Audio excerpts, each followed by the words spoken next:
Hello everyone, welcome out to the Ballwin Athletic Association for tonight's YBMcast Friday Night Lights. We've got a rivalry game here for you tonight. The Webster Groves Statesmen taking on the Kirkwood Pioneers. Now, this one here I don't think I've ever seen these two programs play any sport other than the Kirkwood football team. So there you go. So this is a first for me, too. We're looking forward to it. We're going to get to some starting lineups. We've got some coaches' interviews going on here. And also we're going to get Kevin Moulder in here talking about some baseball here in just a minute. And but it's a beautiful night, great venue. What were you pointing at, Justin? Oh, yeah, we need to move that down. I'll grab that in just a second, son. Thank you for pointing that out. Get my shirt off the mesh there. But we had a couple of interviews. We're going to start off the visiting squad. Webster Groves head coach Dave Wiggins took some time, sat down with us. Justin, you got that queued up for us over there? So we're going to go, let's check out what Coach Wiggins had to say. Hello, everyone. We're here with head coach from Webster Groves High School, the Statesmen, Coach Dave Wiggins. Dave, thanks for taking the time to talk to us for a moment. Yeah, absolutely. Happy to be here. We're watching the JV game out here ahead of this. Coach, you got your team's been hovering around that 500 mark. You've had some good wins. You just won against Ladue, right? Yes, sir. That's so. correct. What are you doing here as you in the season, as you head toward districts, kind of put some wins together? Yeah, it's a good question. I believe we're 10-9 right now. The schedule that we've played, I would like to say that it's one of the more difficult ones. Yeah. Given that we are a Class 5 school and given the schools that we play in our district, we play a lot of Class 6 schools. Right. We've played, arguably probably the top seed in our district, Parkway Central, played them to a 2-1 ball game with their ace on the mound and our ace on the mound. Had a little bit of a hiccup against Rockwood Summit, but played really well for 6 of those 7 innings. And it's just putting a complete baseball game together. It's the pitching, the defense, and the hitting. And that's what we did yesterday against Ladue. Our starter, Henry Biffer, was brilliant for 7 strong innings. Our offense came out, swung the bats great against a really good arm going to Purdue, and our defense was very solid. So I believe that if we can just do those 3 things and play a complete baseball game, we play the game a little bit smarter than some of the other teams we see, and that usually helps us kind of get over the hump when we're facing someone who might have us a little bit outmanned. Kind of sounds like the Cardinals, right? Yeah, except for right now.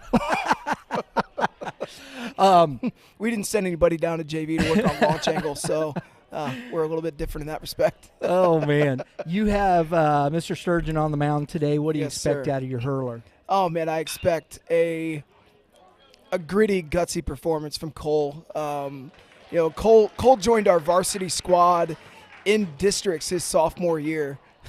We were in a must-win game against Lutheran South, and I just felt that it made the most sense to bring our JV ace into the game instead of a bullpen arm. And he showed me from that time on that he was a fierce competitor. Absolutely shoved against Lutheran South, won that ball game for us.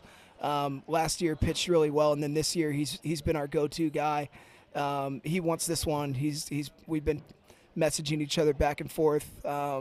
He and all the boys are really fired up for this game, and I know they're behind him. And you're going to get a guy who gets on the mound, pounds the strike zone, uses his defense, and he might show a little emotion, but it's going to be positive.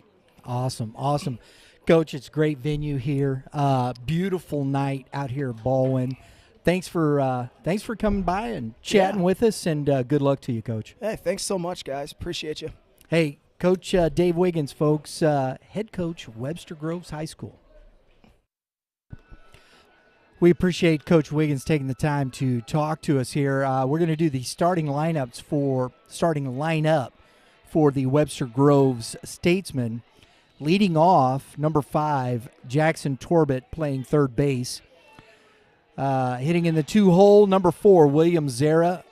He's the catcher. In the third hole, number 44, Joe Callis playing center field. In the 4 spot, number 14, Chris Wilhelm playing right field. In the 5 spot, number 1, Drew Hauser playing shortstop. In the 6-hole, number 3, John Harris at second base. In the 7-hole, number 7, Luke Kropf. I believe that's what we're gonna pronounce it as. I hope I didn't butcher that. Kropf playing first base. In the 8-hole, number 37, Jackson Budzinski. He is the DH tonight. And in the 9-hole, number 18, Isaiah Kuehler playing left field. Or Kohler, again, one of those names. We'll see if we can get some clarification. And on the bump for the Statesmen tonight is number 13, Cole Sturgeon. So Cole Sturgeon, we'll get to that here in a minute. Want to come back to the Kirkwood Pioneers, and we're going to get as they're warming up out here on the field, we had a chance to talk with Coach Weissman from the Pioneers. So Justin, why don't you cue that up, and let's get a listen to what Coach Weissman had to say. Hey, folks, we have head coach of the Kirkwood Pioneers, Scott Weissman, joining us now. Coach, pleasure to meet you first and foremost. Nice to meet you also. Our first time watching your Pioneers varsity squad. You've had an up-and-down year? We've competed very well. 8 of our losses are by 1 run. In the 6th or 7th inning, we go in, and we just haven't been able to finish it yet. That happens, right? Well, it's like high school baseball. High school baseball. It's one of those things you just keep, you keep plugging away, and the kids have been really good. Yeah, staying positive. And your starter tonight, what are you expecting out of him this evening? Well, I mean, he's been our number 1 for 2 years now, and we're hoping. Our pitching has been. Couple innings here, couple innings there, and he's been the one guy who's been able to give us multiple innings. Very good. Who are a couple of guys we're looking at offensively that you're looking to see propel the team tonight and lead them offensively? We hit up and down the lineup. It just hasn't been consistent. Obviously our top 4, 1 through 4, have been consistent and really done well, and we have some speed up there too. So. We like to make some things happen. Very good, very good. Coach, we're looking forward to it, and we thank you very much for taking the time, and we're looking forward to watching a good ball game. Thank you for coming out. Absolutely. Folks, Kirkwood Pioneers head coach Scott Weissman. Thank you. We appreciate Coach Weissman taking the time to speak with us, and let's get to the Kirkwood starting 9 for this evening's contest. Leading off for the Pioneers is number 10, Tyler Macon, the shortstop. In the 2-hole, number 23, Drew Baugus, playing center field. In the 3-hole, number 22, Tyler Vincent at second base. In the 4-hole, number 11, the pitcher, Jack Pearson. In the 5-hole, number 44, Ian Lancaster, who's doing the catching, the battery mate right there back-to-back. And in the 6-hole, number 42, Jack Reed, playing right field. In the 7-hole, number 4, Brennan Rabb is the DH. In the 8-hole, number 25, Miles Kruger at third base. And in the 9-hole, number 5, Patrick Fortune playing left field. And number 1, Zach Evans, will be playing first base as he will be DH'd with Brennan Rabb. Ooh, I'll spit that out momentarily.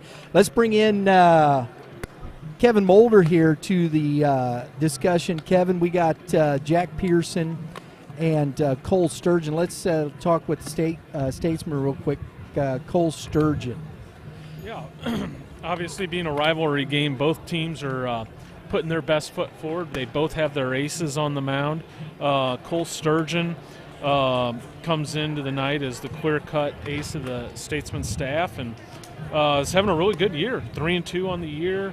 Leads their team in innings with 28 and a third, sporting a 2.47 ERA, and he can punch you out to go with that. 36 Ks on the inning, almost 8.9 per outing on the strikeouts. So quality arm. He'll look to lead the charge for the Statesmen, and opposing him will be Jack Pearson, who has 4 starts on the season, coming in with 15 2/3, sporting about a 4 flat ERA for the Pioneers. So he'll look to set the early tone as the home team for the Pioneers tonight. Very good. Offensively, both these teams, they've had their ups and downs. When we talked to Coach Wiggins before the game, the Statesman, he said, we've had games where we've pitched well and haven't hit well. We've hit well, haven't pitched well. We've pitched well and hit well, but our gloves fail us. That's one of those things with these teams, and you see those teams hovering around 500, Kevin. That's usually what happens. Am I correct? Yeah, a lot of times that can be the case. And, obviously tonight you throw out the records. This is a huge game for both teams. Probably slightly disappointing seasons. But this game tonight can make a season, or at least before we get into district play, and give them a lot of momentum. So this is going to be a big game for both ball clubs. Absolutely. When we look up and down the lineup, let's talk about William Zera. This young man, we did a player spotlight with him at the beginning of the season, Kevin. Nice young man. He's offensively and defensively a force, isn't he? Yeah, if you're going to talk about the Statesmen, it's going to start with Williams there. He's leading the charge for the Statesmen. Senior, heading to Missouri State. What separates Will, plus athleticism from behind home plate, big-time throwing arm. Having a good catcher is somewhat of a rarity in high school, and they not only have a good one, they got a frontline one of the best in the area, and then he can hurt you at the plate too. Pretty good runner, has some juice in the bat, and a good all-around hitter. So that he's gonna lead the charge for the Statesmen. There's no question. Yeah, he's hitting .327 on the year, over 1,000 OPS. He's got 5 doubles, a triple, a home run. He's got 15 RBIs. So this is where, and to me, when we're talking about stats with those types of things, when you start talking about he's only struck out 6 times, and he's walked 16. That tells you right there at the plate he is a really good hitter. That's the young man that you want at the plate. Absolutely, yeah, and that's that's senior leadership there, and a tough out. And beyond him, the table setter for the Statesmen, Jackson Torbett, is hitting a hair under 400. Is one of the other guys to watch out for. And then in their 3-hole, you have Joe Callis providing a little bit of thump for the Statesmen. So those are going to be the keys for the Statesmen as we go. And then as we switch over to the Pioneers, of course, are led by senior shortstop Ty Macon, kind of a do-it-all player who's heading to University of Memphis to play for head coach Carrick Jackson, who is also a Kirkwood High School alum. Having a very nice season for the Kirkwood Pioneers. And then as they go, in the 2-hole, you got Drew Bogus, who is a plus runner for the Pioneers who can make some things happen. So they start off in a dynamic manner. Let's take a look at the Kirkwood offense. It's been up and down. Oh, I'm sorry, Kevin. I miss it. I'm walking back and forth. I appreciate you. Kevin's like, no, man, I just did. Thanks. So, as we got Webster Groves here finishing up their fielding exploits, getting warmed up. We got the Blues on the mound. Let's talk a little bit about that. We got some names here. That's what I was doing in there. We have Mike Maris is behind the plate, and Jeff Burke, who will be in the field, and they're just swapped. They did the JV game earlier. Jeff Burke was behind the plate, Mike Maris in the field. So we got the Blues out here. We love to give without the Blues, we don't have no baseball games. That truth to that. So we got a couple good ones tonight for the big ball game. Absolutely. And you know what, Kevin? We did, and I want to bring this up since we're talking about the Blues. We had a great conversation on. If you haven't seen it yet, check out Thursday's podcast. We talked with Kenny Seifert, and I love the initiatives, the programs they got working over there at Misha, don't you? Yeah, that was a great talk we had in the middle of the week with Mr. Kenny Seifert. He does a really good job, and you can tell it was fun getting a look under the hood at how they work the umpiring system. Absolutely, they got some new things coming down. If you're a high school student, there's some programs out there. Make sure you go check it out. Go see your athletic director. And if you want to be part of the solution, there's a lot of opportunity. And you know what? A high school student officiating, you can make some cash and not have to. Hey, that was my my lone job through college. I was an umpire, and I always laughed at my friends who would have jobs at a restaurant or whatever, and I'd make better money. Had a better time, and then I, got to be on a baseball field and learned a lot about baseball, know the rule book inside and out. It was, I didn't know at that time that my career path would be, but it was highly beneficial. And like I said, at the end of the day, probably what I cared about most at that time. I made more money than my friends did. I'm a little disappointed here at number 16.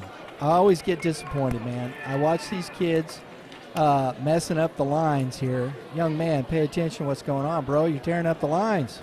Come on, bro. Kills me, Kevin. It's a pet peeve. There you go. You got room. Oh, man. We had you, bro. But it is – but I look at this. It's amazing how much we didn't know, or I didn't know, especially when it came to the rules and baseball in general. I had no clue. Most people don't. All you have to do is go out to a Little League game and you can figure that out. And that's true. And when I first started umpiring, that's what you hear. Hey, read the rule book. I have to pass the test. Yeah, right. And there's things I learned. There's things that you miss and you do, and I think it's a process. But these guys out here, we appreciate these umpires taking their time. Yeah, they get paid, but it's worth it to have these types of games, and we need more of them. And especially as the game continues to grow, we need those youthful guys coming in and taking over from some of these older gentlemen that are going to be retiring and moving, forward. Absolutely. Always got to replenish the stockpile. Absolutely. So we got the meeting at the mound. We're getting closer and closer here. I think we've pretty much it's always a little different here because we JV game first, so we're pushing a little time. We're probably going to get the national anthem in here real quick, and we're also going to have Mitch Thomas joining us. He's on his way. He had a little issue at his facility, so he had to take care of that first before he could make it. Understandable. So we're going to say this, and he's going to be very unbiased, but one of the things Who said that? One of the things that drew me to this game was I'd met Coach Wiggins, and we'd been talking about this. We had Coach Wiggins on the show, and I had no idea that Mr. Moulder was a Kirkwood alum, and that this is the rivalry that it is. So speak to the rivalry a little bit, Kevin. Yeah, oldest rivalry west of the Mississippi. The big event is the annual Turkey Day game played on Thanksgiving, which Kirkwood is, I think, won 9 years in a row now. And they battle over the Frisco Bell. But it is obviously a big deal in all sports, but it is a friendly rivalry. It's kind of like the Cardinals-Cubs. It's not a Red Sox-Yankees deal. Gotcha. So we're going to stand. We're taking a moment. We're going to stand for the national anthem, folks.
All right, here we go.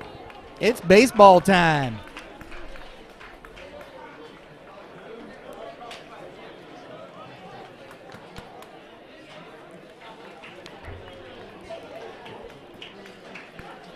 All right, we got Kirkwood just about ready to take the field. And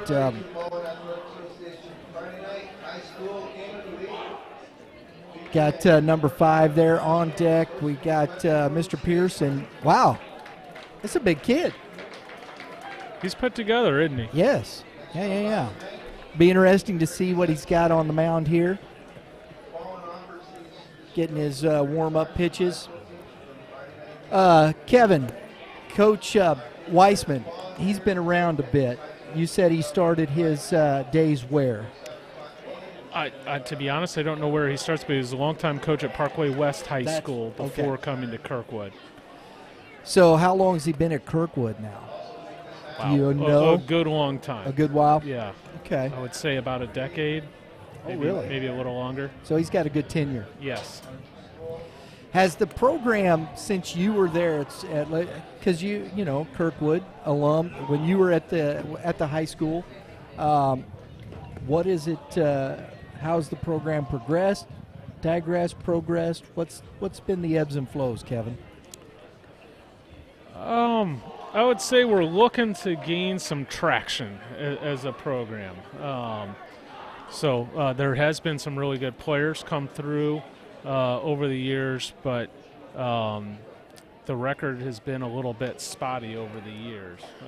Gotcha. 1999, my senior year, we did win the conference, but it has been a little spotty since then. And I'm sure the conference looks a little bit different today than it did then. Yes. Yeah. Well, now you get to choose what conference you're in, and it's a little bit different these days.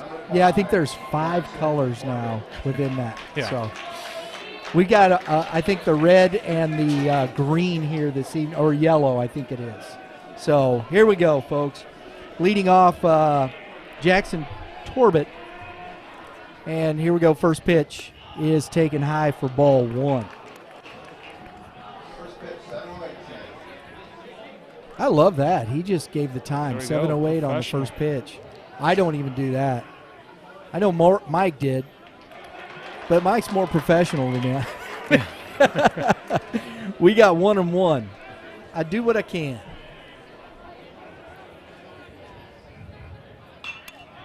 Little changeup is up. That looks like it's tailing away, and that's a nice catch over there by the first baseman, Zach Evans. It's a great play over there by Evans. You're dealing with a hill down the first base line a little bit.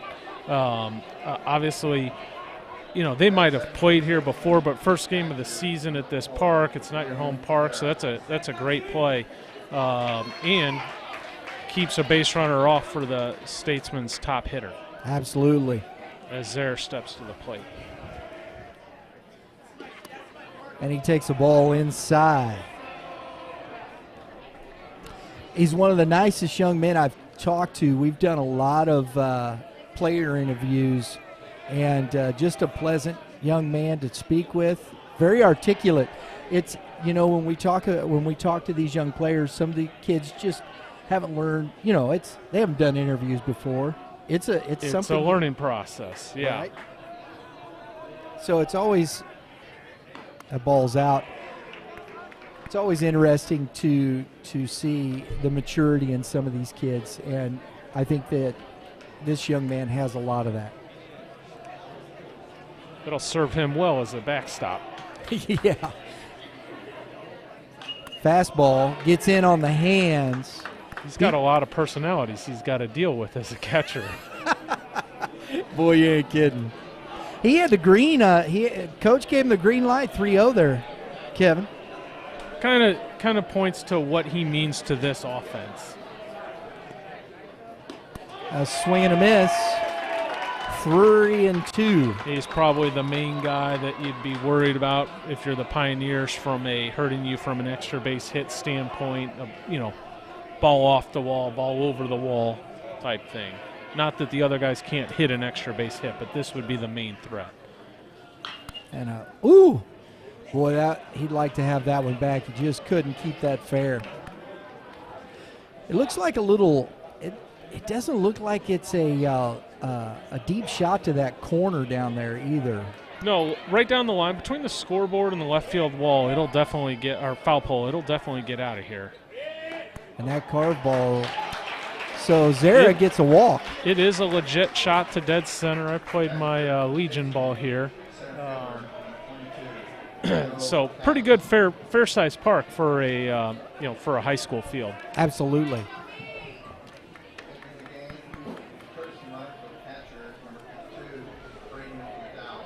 Number 52 now is running for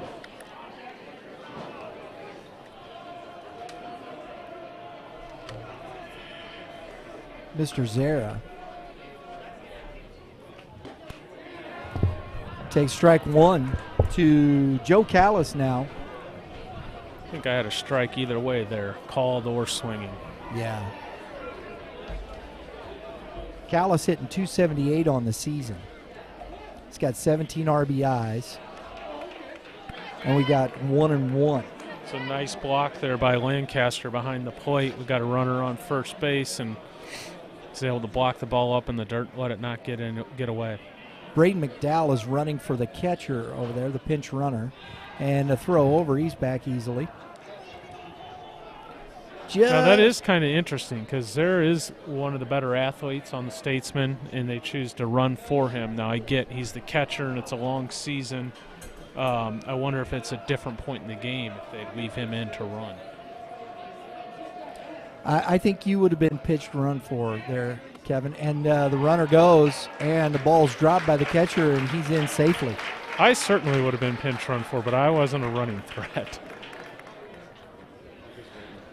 We're joined now by Mitch Thomas, and Mitch Thomas is a catcher.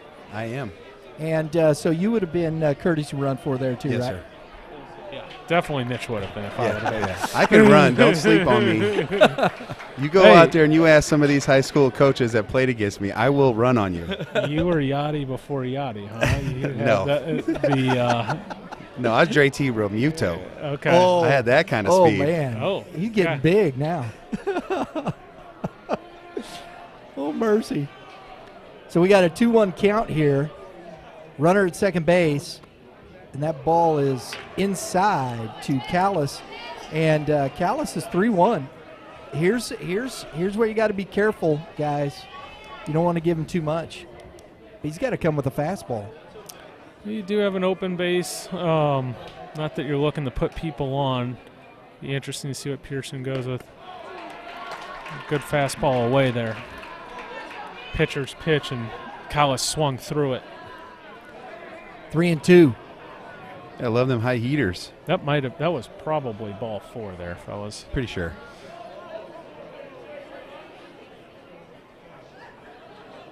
Long look by Pearson.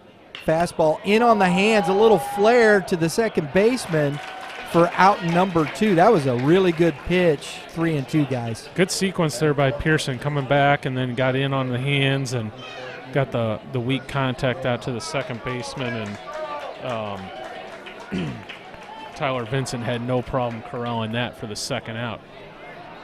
So we got Chris Wilhelm stepping up. He's playing right field today. Wilhelm. He's hitting .313 on the season.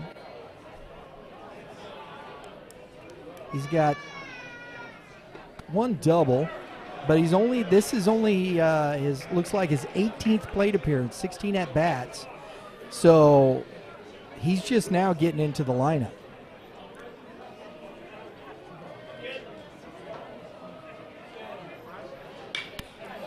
And that ball is fouled down the line. A good run. Oh! Good effort there by the right fielder, Jack Reed.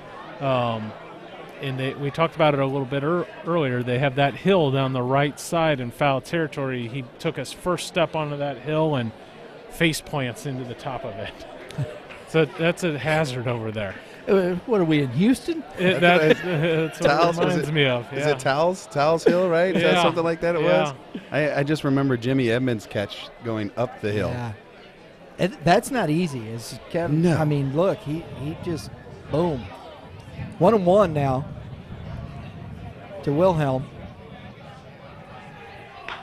Another ball inside. Line drive. Oh, the shortstop. Nice athletic play by Macon to take a hit away and save a run. We're going to the bottom half of the first inning with no score. The Statesmen leave a runner.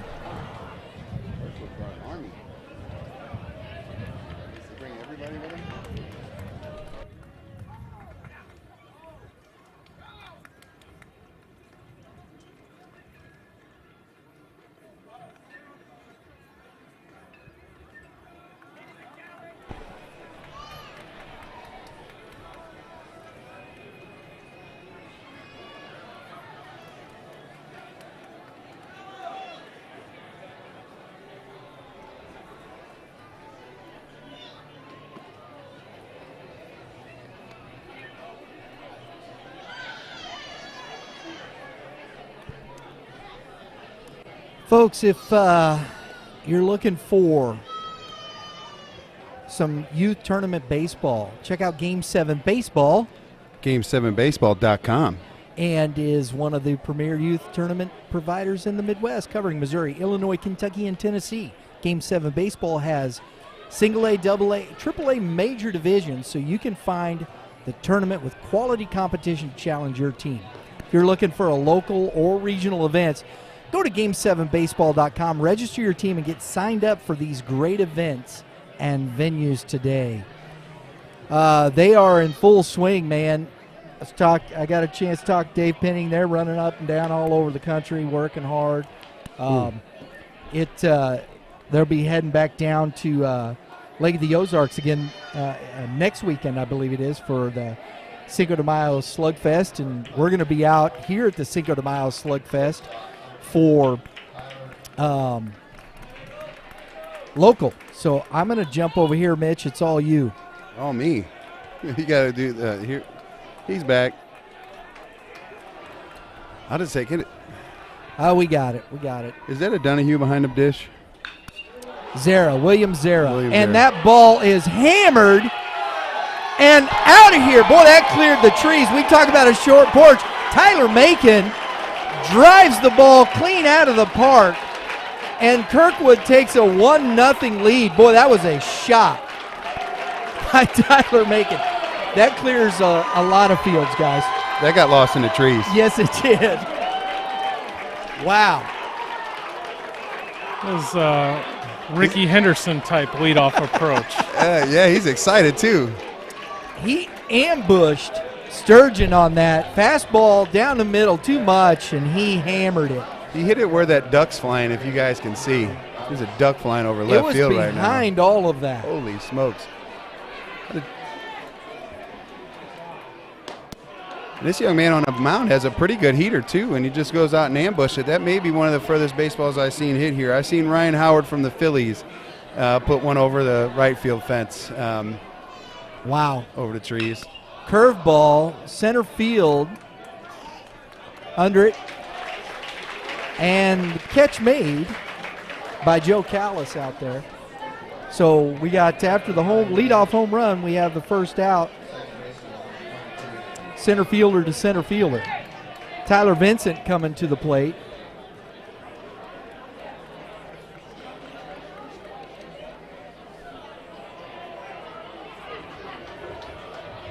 Tyler Vincent having a big year so far, hitting .412 for the Pioneers in their 3-hole tonight. Another curveball. That doesn't look bad there, Kevin. That had some good late break. No, you can understand why Sturgeon's striking out almost 9 guys a game. And that ball is lifted to line right field. Nice catch by the right fielder there.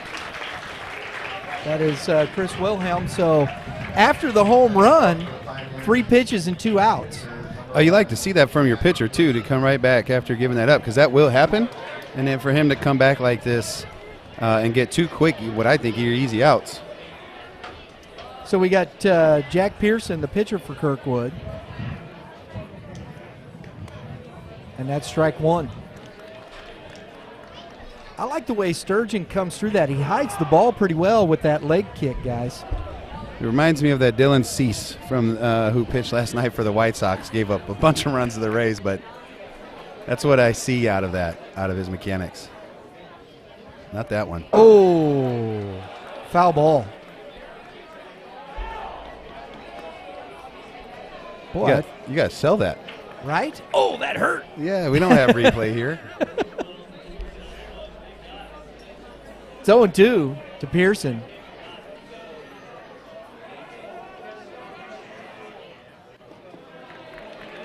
Now, guys, I was blocked by the blue there. Did that have that looked like had some pretty good movement on that fastball? Yes, no? I can't see the ball down. Okay.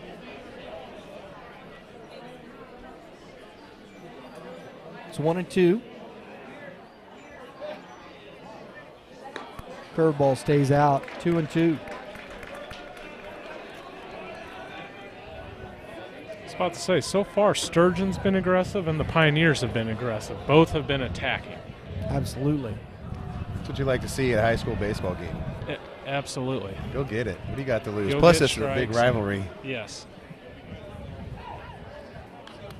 Fouled There's straight. no question both teams are fired up for this one. So we've seen some early emotion already. I wonder if the baseball team gets as excited as the football team does with their little rivalry over the football. Yes, yes is the answer.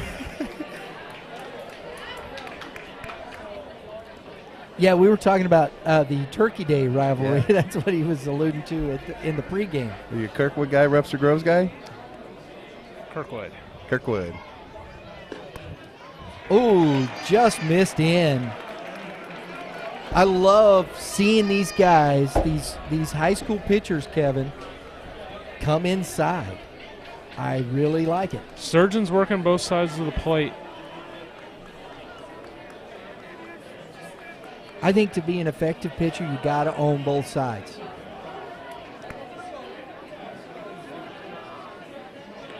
That ball's out, so Pearson draws a 2-out walk, and we're probably going to get a courtesy runner for Pearson.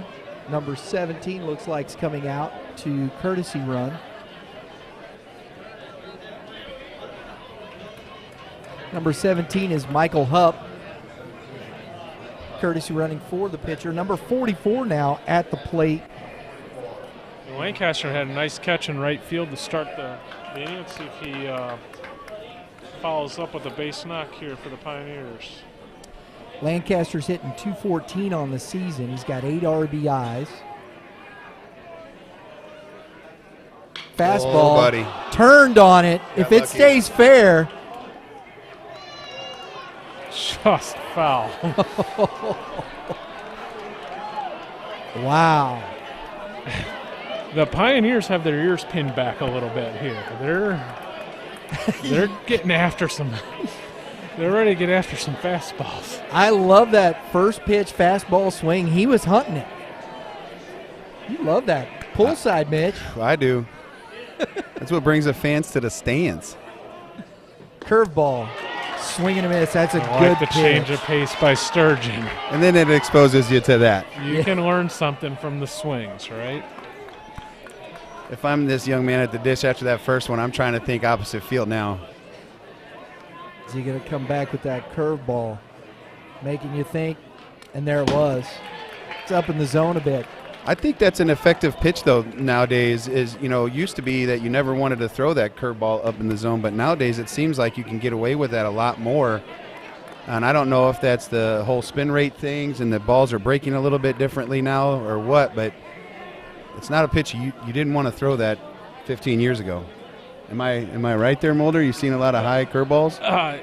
Or is that missed certainly pitches? certainly at the big league level. If he buries that one, Lancaster's done for, I would say. But, I would agree with you. You do see some different pitching now than as opposed to 15 years ago. That is certainly true. 1-2 to Lancaster. Send him. Hupp gets a lead. and that ball's Now I think you're seeing a lot of respect for Williams there, the catcher for Webster Groves here, one of the strongest arms in the area. But yeah, with 2 strikes and 2 outs, I'm up for taking a shot. right. That ball can get out into center field. There's all sorts of things that can happen. Yeah, plus if he gets just a start as a bat over, right? He already showed he has the pop to get it out. And that ball's through the hole. So, and it gets past the left fielder and humps into third base, and Lancaster didn't follow. Nice swing by Lancaster, but yeah, if he was on his toes with a good aggressive round at first base, he would have been able to take second base on the miscue by the left fielder. With ease, he could have walked in there. Yep.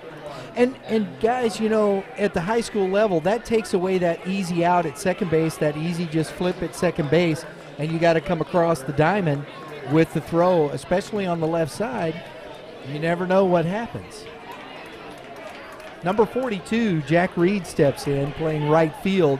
Jack Reed hitting .279 on the season. He's got 11 RBIs. He's got a chance for an RBI here.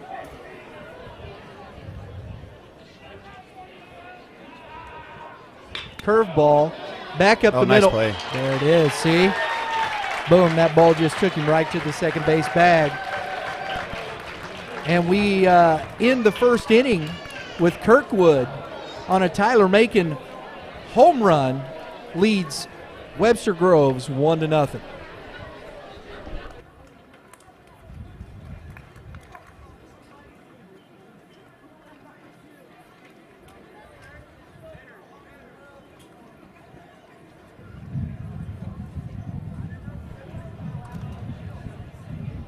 All right, folks. While we're here tonight, if you're watching, love for you to hit that subscribe button, because YBMcast, we have our youth and prep baseball talk, and these 2 gentlemen to my left are major contributors to our youth and prep baseball talk with Mr. Mitch Thomas, who works with me on the youth baseball side, and Mr. Moulder on the prep baseball side.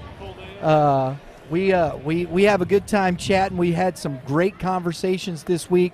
Mitch and I, we have our tournament wrap-up with Game 7, and we believe we have some of the most comprehensive baseball talk, and as we alluded to with Kevin Moulder, we talked with Misha's Kenny Seifert, head of officials, this past week.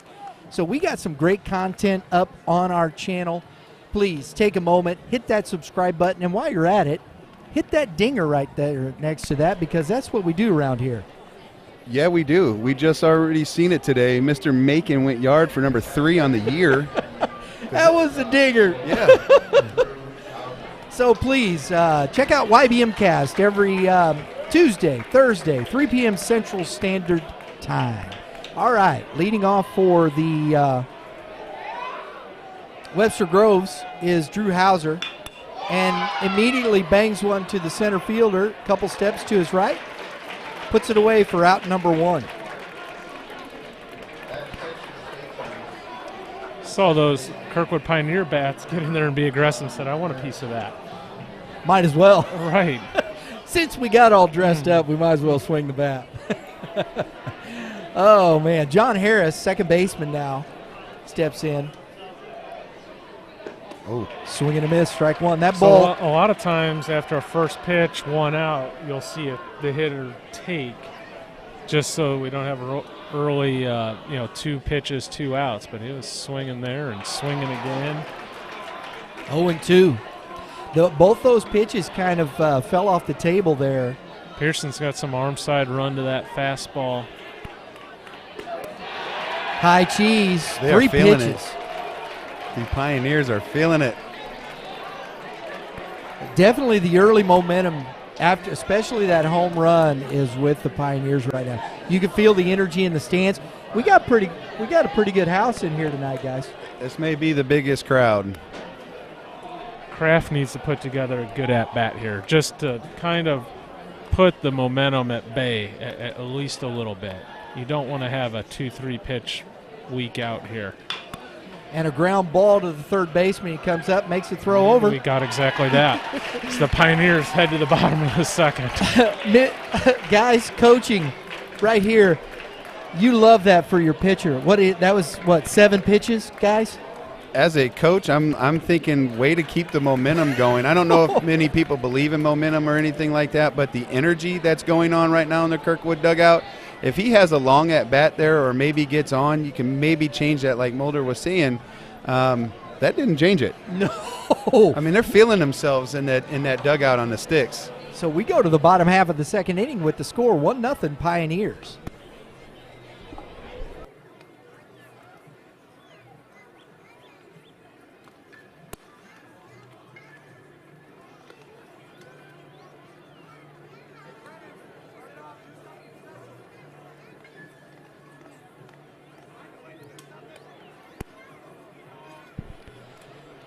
All right, folks, we'd like to thank our partners over at Prime Sports Midwest. They're the premier local sporting goods store for baseball in the metro St. Louis area, carrying bats, gloves, helmets, clothing, and accessories for all your baseball needs. Prime Sports Midwest also has their own print shop to customize your uniforms and spirit wear for your club or team.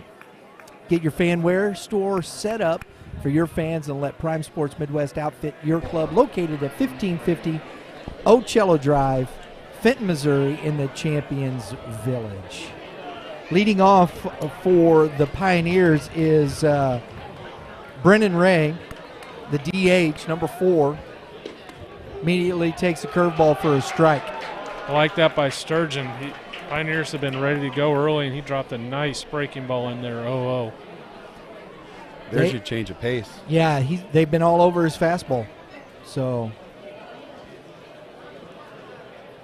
there it is. I don't again. expect Sturgeon to rattle at all. He has had a nice year for Webster. He's their number 1. He's been pounding the zone tonight, and Macon jumped all over that the fastball to start the game. But to Sturgeon's credit, he's continued to pound the zone.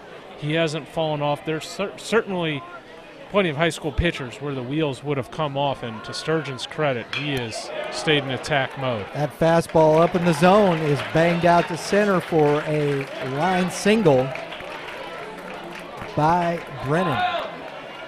That heater arm side seems to be a little flat tonight on that inside corner, and I think that's what the Pioneers are taking advantage of, is the inside pitches. They're either hanging in the middle or not buried enough. It'll be interesting here to see how Kirkwood plays this in this spot in the lineup. If they you go to the short game here, if they look to hit and run, if they start a runner. Another curveball for a strike. Away. Miles heading to Rhodes College in Memphis. Have you ever seen Rhodes? No, it's highly academic school. Very academic. It is a great campus. So no for me. Miles Kruger takes ball 1, so 1-1. I almost expected him to even show a little bunt here, like you said, Kevin, with the Pioneers. They've been taking good swings, but it was just a thought. Yeah. To see how they play it. I mean, Webster Groves ain't looking for a bunt. No, they are not. Oh, and he better. hits. And the same thought would apply here. So hit by pitch. Puts 2 on with nobody out. Number 5, Patrick Fortune, comes to the plate. It's a great opportunity to push one down the third base side. Absolutely. Now, Fortune is having a really nice year, hitting .387. That's a luxury to have a guy like that in your 9-hole. Absolutely. There it is. There's the move. Oh, they're completely taking it away. Yes, they are. The shortstop's playing in the 5-6. I would be apt to swing away here with that. Absolutely. The amount of room that's available. And he comes, and that bunt is laid down. A good job by the third baseman over there to let that go. Jackson Torbett, that's smart play right there. I'm kind of interested in the defensive positioning here, because if I'm the second base, they're flipping it. And that may have been just a show there, but if I was a second base runner, I'm probably taking off. With how much room I had, there is a lot of infield to work with here. We got the shortstop basically right behind second, the second baseman right over by first. first and third are in at the corners. These are some interesting alignments.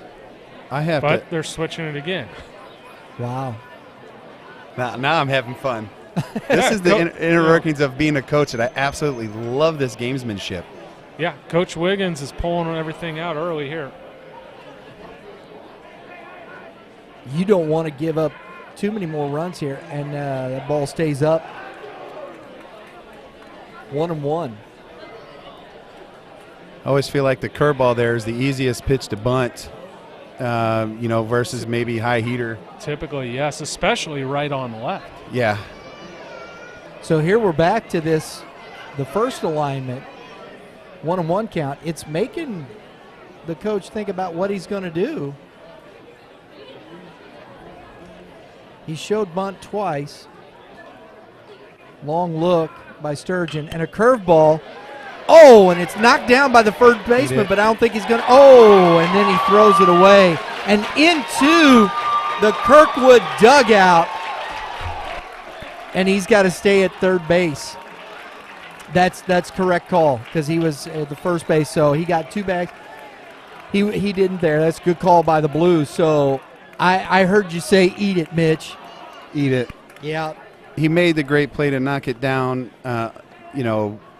It's unfortunate that he might have beat it anyways because where he was ranged at.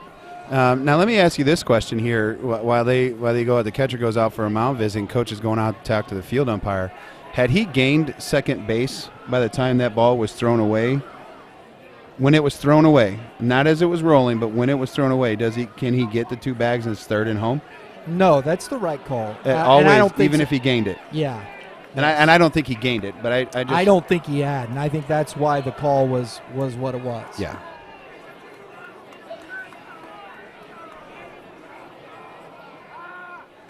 And that ball stays up in the zone, and we have Tyler Macon up now. Oh my gosh, this is not the guy you want to see in this spot here. You're now already down 2-0 with 2 on, nobody out. Yeah, I'm definitely not trying to throw a high heater. I don't want to miss. I don't want to miss this location either by the setup where the catcher's at. Curveball, swing and a miss. Oh, that was a big swing on that, Mitch. This young man Macon's put together. Yeah. He looks athletic in that leadoff spot. Big pop as we saw. And he's looking for damage. He's taking a big hack. Another curveball. Gets that one up in the air. Is that going to get out? At the wall. Nice makes play, the young catch, man. but there you go. And everybody moves up. There you go. RBI. Sack fly by Tyler Macon. So he's got 2 RBIs in this game. That's getting it done at the top of the lineup. Yeah, you could see the excitement on his face because he obviously was able to drive a run in, but there's a part of him that I'm sure that would like that back. Just put a little extra in it. A little extra hot sauce. Give me some sauce, man. I'm not exactly sure what's going on down at third base. I think we got an issue with the base. Something's wrong. Might have turned or quick issue. There you go. We got it fixed. There, love that. Player gets over there. We got it, bro. No worries.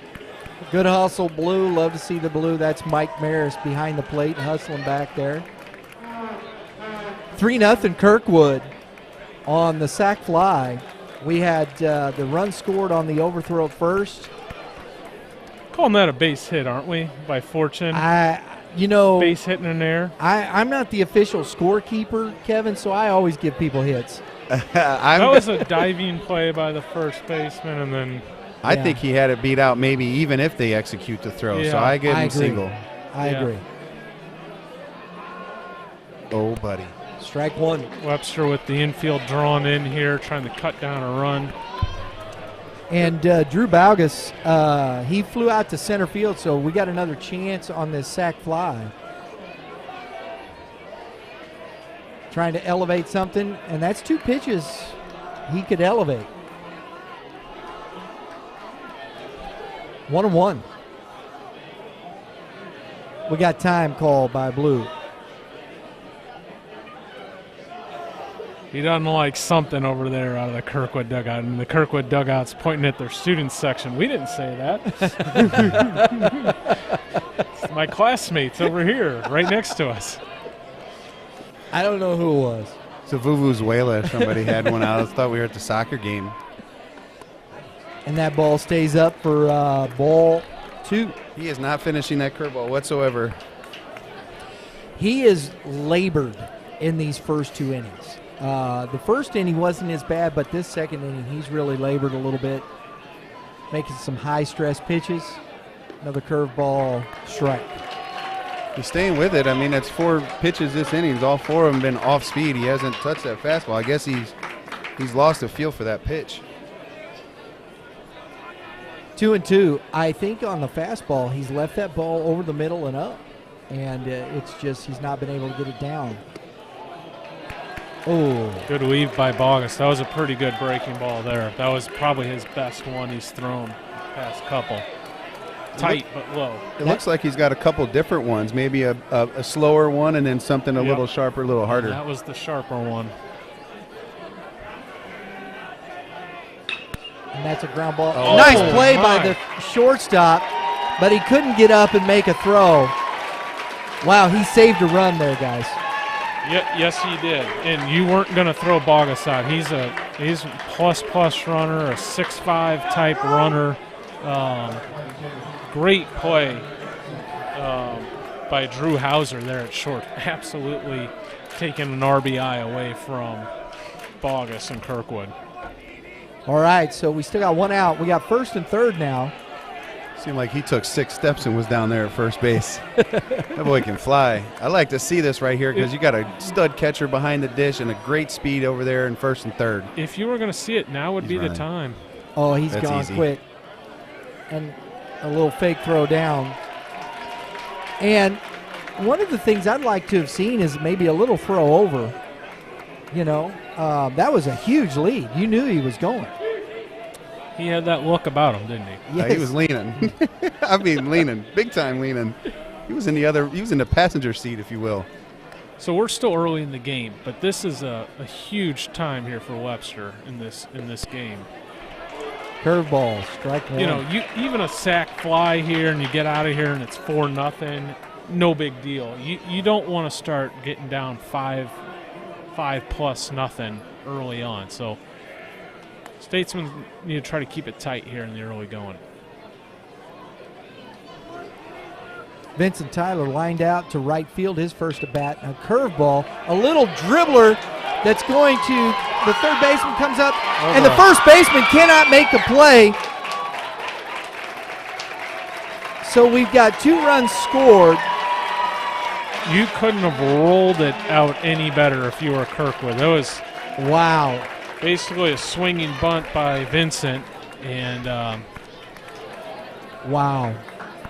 Torbett came in, made a nice play. I don't know if he had a play on that or not. I don't either. I think if he digs it, I think he's out or a good throw. I thought It's going to be bang, bang, yeah, certainly. either way.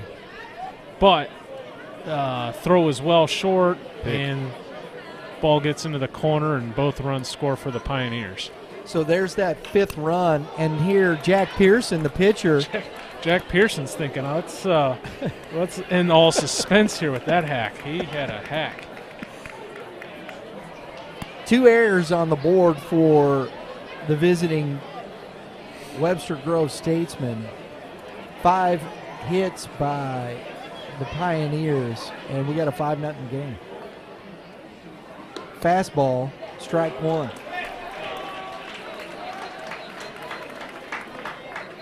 Oh, and 2 to Pearson. Tyler at first base, reached on the air. It scored the 2 runs.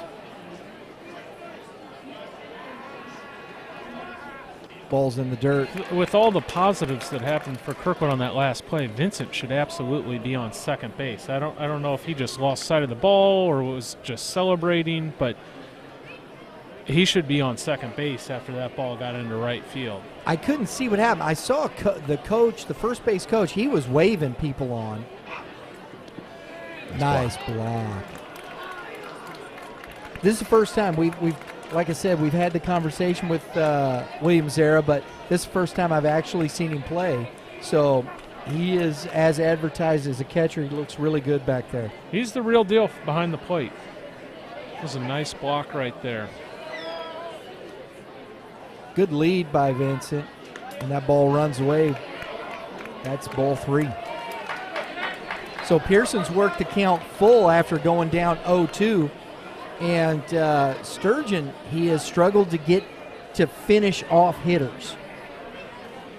I think you're starting to see a little bit of frustration and a little bit of getting tired.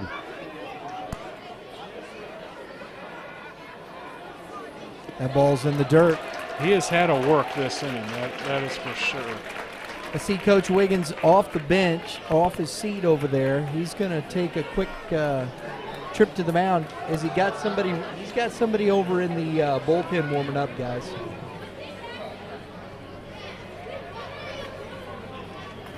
So the base on balls brings Coach Wiggins out. I don't know if we're going to see a change just yet, but he's trying to give his bullpen a little time to get warmed up. Number 44, Ian Lancaster, who singled his first time at bat. This is one of those rivalry games that one of the teams has grabbed the momentum and they haven't let it go.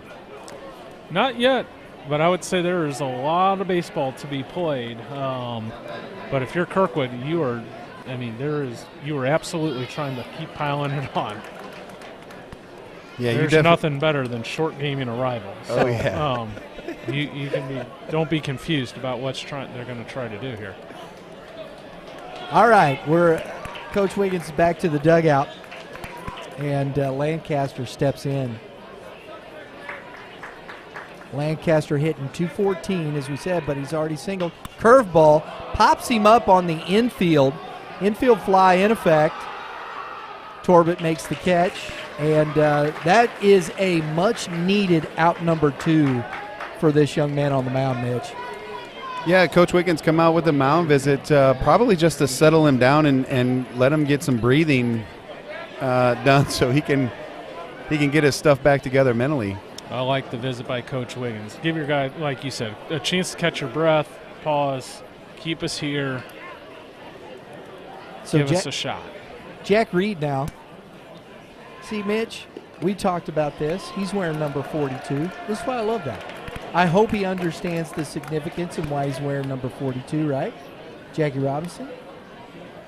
That's what we hope. I'm just going to shake my head. Yeah, I think that it should be just a retired baseball number altogether. We've had this conversation, evidently, Kevin. What do you think? I think you should let kids wear it. I think there's an educational piece to it. I get it at the big league level. And then they all wear 42 one day a year. Right. But I think in college and high school it can be used as a educational piece as well. All right, here we go. 2-0. Cardinals, of course, have 42 double retired. Yes, they do, with Suter and Bruce Suter. Yeah, that's correct. 3-0. Yeah, because Suter's, they retired that quite a while back. Hall of Famer. Yeah, absolutely. 3-0. How about them Cardinals, huh? They're about to get hot, Brian. I hope so. It's going to start tonight. Two And wins in a row. A walk. You know who they play tonight, don't you? The Los Angeles, but the Dodgers ain't much better right now. Something's got to give. Something's got to give. Shoot. Dodgers dropped the series to the Pirates. Pirates are hot. And I know I just said this about you don't want those two in. Now if you're Webster, this is absolute extreme danger zone here. Bases loaded, 2 outs. A base hit here and you're 7-0. It's going to be a really tall order. They've battered around curveball and look at Will. snap throw, and he's back in. That was a nice throw. Like it by Zare, trying to take matters into his own hand. Made a nice play on the back pick at first, but Kirkwood runner slid back in safely. So we're battered around. The DH, he singled, and this young man singled to center as he led off this inning. And Sturgeon all day hits him. long if you're Ray. Wow. Take the breaking ball right off the back and run down the first with an RBI. I thought this might be his last one. Kirkwood's got to be like, don't take him out yet, please. You know, I saw the catcher there. I don't know if he was trying to deke the offense or not. He showed that glove up, and I was like, he's not going to throw another one up there. They've already showed that he can hit that. And then he throws that curveball up again. He'll have better days. He's got good enough stuff. Yeah. And Sturgeon has. This is, unfortunate for him. He's been the linchpin of the Statesmen all season long and just didn't have it tonight. So that closes the book on Cole Sturgeon, and we have number 44 for Webster Groves coming to the mound. We'll get you some numbers here for number 44, Leo Engelbrecht. He's pitched in 3 games. He's got a 1-0 record. 1.7 innings, a 0 ERA. So there you go.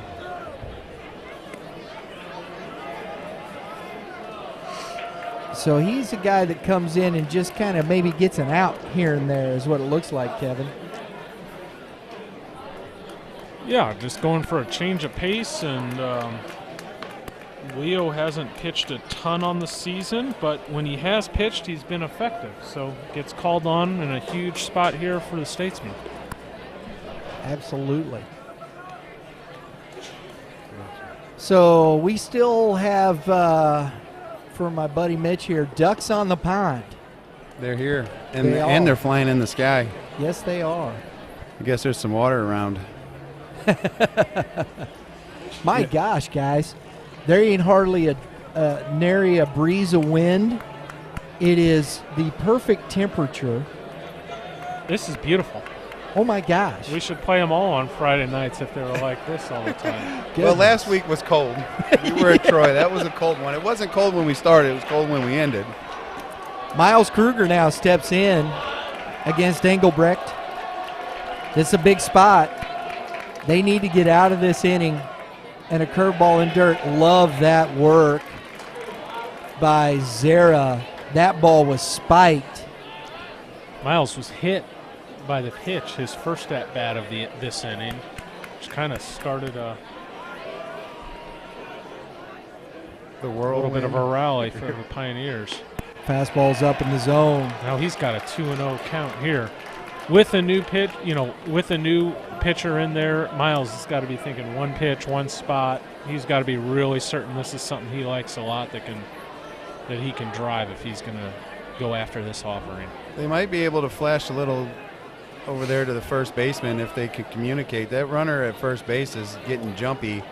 With an arm this big, he might be able to steal one if he sets it up. Yep. He's getting a pretty good secondary. Oh, yeah. It- There it is. And you were right, he was looking. And if you're the Pioneers, you cannot afford to get an out on the bases here. You got the Webster on the ropes here. 3-0 count. There are no picks. It would be inexcusable to get picked off in this situation. And the only thing that kept him from throwing down there is the ball was way up and in. And that is ball 4. In the few innings that he has pitched, he has struggled with the walk. We got a little Texas A&M Aggie stuff card. Yeah, it's Texas A&M. The Pioneer student body is doing is working on their counting, letting the Webster pitcher know how many balls in a row he's thrown. You gotta love the student body. I think it's cool. Yeah, it's scholastic sports. This is what, no matter who's up on side, this is a great atmosphere, and this is great for high school baseball in our region or our area. Absolutely. It's a really neat deal that Webster and Kirkwood get together here in a neutral site and do this game this way. Fastball straight back. Boy, he just missed that, guys. Good hack by Fortune there. I tell you what, this is one field that has one of the biggest backstops. I know when we were coming here, I used to play a lot at ABC Ballpark, and I thought that was a big backstop. But my first time playing here, I didn't want to let anything by me. I felt like that took an eternity to get back to us. And a swing and a miss. Good pitch. And climbed the ladder on Fortune there. Fortune goes down swinging. Strike three, and that ends the inning with the bases loaded. But Kirkwood gets 6 in that, and we go to the top half of the third inning with the score now 7-0 Pioneers. It's a big out. If he doesn't get him out there, would make it.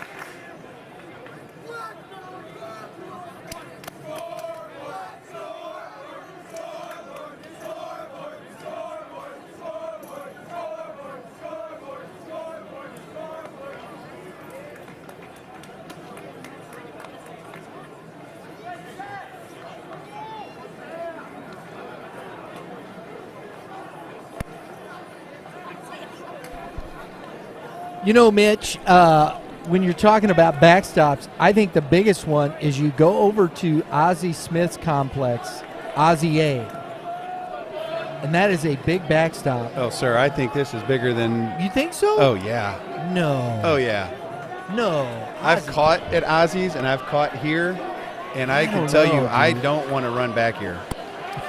You see that little lip that's behind the now that, catcher's box? That's dangerous. Well, I've fallen on that because I've had a chase of baseball back here before. Pearson starts out here. We got the leadoff, Jackson Budzinski. And the key here for Pearson is out number 1. After your team comes out, and you know he's a part of it, obviously, batting in the middle of the lineup, but you get 6 runs, you need to come right after the Statesmen. No free passes. He's been great all day. I'll tell you what, one of the most challenging things for a pitcher, though, is your team puts up a lot of runs. You sit for, what was that, 25 minutes maybe? There was a pitching change in there. It's tough to stay warm. He's swinging the bat. It's 2-2. So he's right in the middle of this one.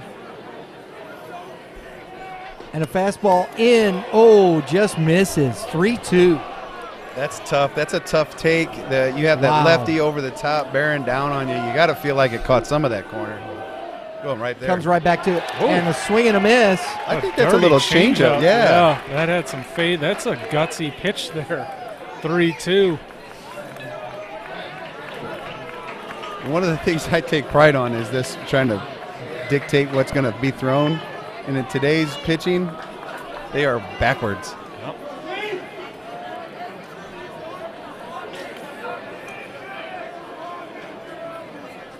So we got Isaiah Kohler. I'm going to butcher. I'm going to go with Kohler. How's that? Well, if you had a B there, what would it be? Bueller. So Kohler. We'll go with Isaiah Kohler. I did that on purpose. I was waiting for it. Bueller. No, not that cool tonight. The different Friday. It doesn't work. Kohler, left fielder, steps in.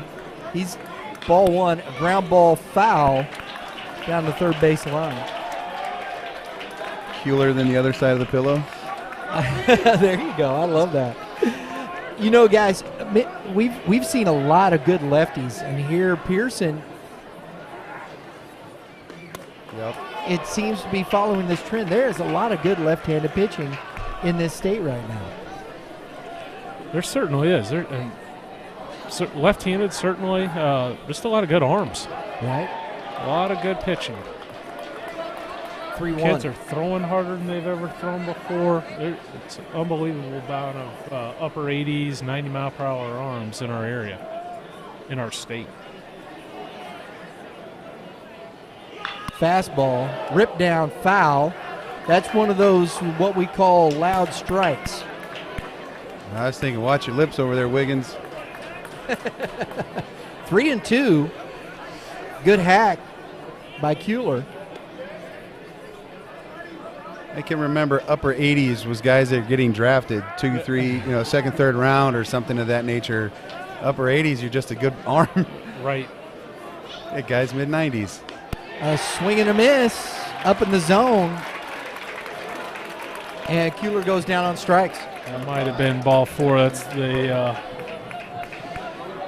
that's been getting them for years, though. The high hard ones hard to lay off, but that looked like could have been ball 4 there. That's 3 Ks now for Pearson on the night. Comes inside, misses ball 1. But I like that most of his effectiveness has been on outer half and whatnot, but he's keeping him off balance. He keeps coming back in, especially early in the counts.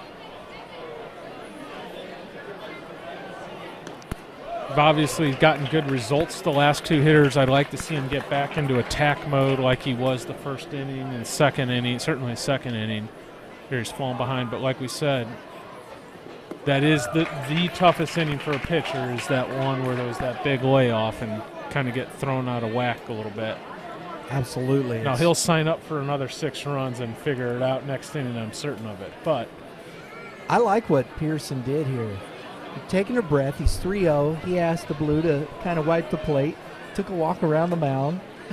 That was for him. Yes, I love that. Comes back with a strike. He was working relatively quick on this hitter here, and I thought, well, maybe he's just not breathing or something. Another fastball misses in. Don't do that. Yeah, don't do that. I mean, I don't mind him asking. I agree with him on that, but you can't throw your hands up at the umpire. It's not good for long-term success for a pitcher. No.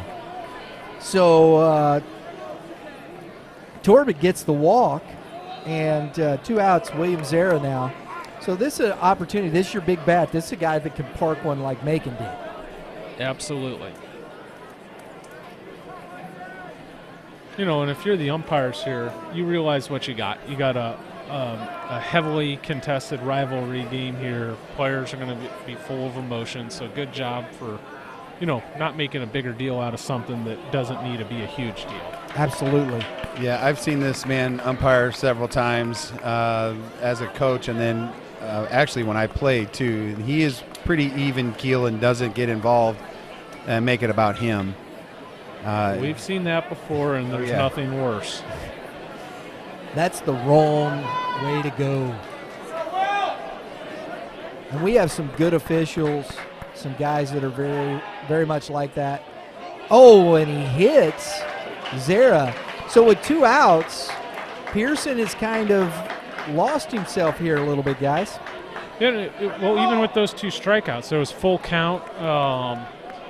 So it just hasn't been the same rhythm. Now we've stated why, but now if you're the Statesmen, this is your opportunity. You got first and second. You're in the 3-hole. Callis is up. You're looking to get on the board here. You bang a gap, you might score 2 and hop right back into this baseball game. Callis hit a little pop flare to the second baseman for the second out of the first inning. So opportunity knocking for Callis here. And a swing and a miss. There we go. Strike 1, getting ahead. It's always tough as a coach having this situation up. You don't want to let them off the hook, Kirkwood off the hook here, and first pitch swinging on what I thought was a really good fastball. Probably should just spit on that. Long look by Pearson. Fastball up in the zone. There's that almost similar pitch, what you're talking about there, Mitch. This is the one I'm going to go get. 1-1. I think this is a big pitch for both hitter and pitcher here. You know, if he misses this one, it gets predictable.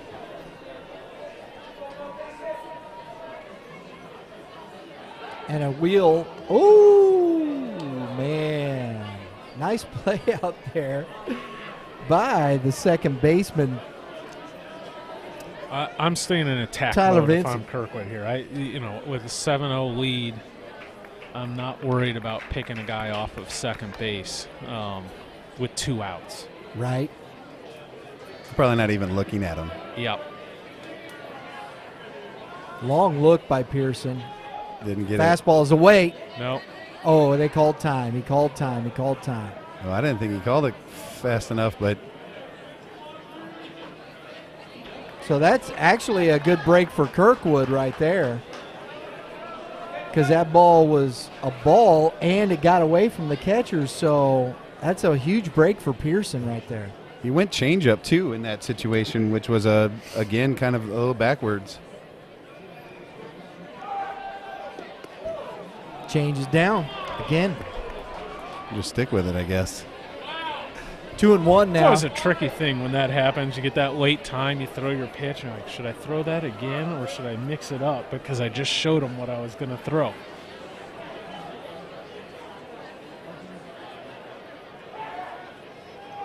Oh, was it. boy, there it was. You know, and you can see that. Here's Callis. He knew it. You could tell his body language. He knew that was the pitch he wanted, and he just quite couldn't catch up to it. 2-2. He's a little effectively wild in this inning, if you will, because I feel like he was looking for the strike, not being prepared to hit. Felt like he was looking for the strike. Curveball. Nice pitch. Strike And he hadn't shown him 3. that one yet. That was a big hook. And he Pearson let him know about it on the way back to the dugout saw as it. well. Yeah, He yeah. You fired see up. that? That's a little fire. Wow. So the Statesmen strand 2 and go down on strikes. We go to the bottom half of the third inning with the score 7-0. You know, if I'm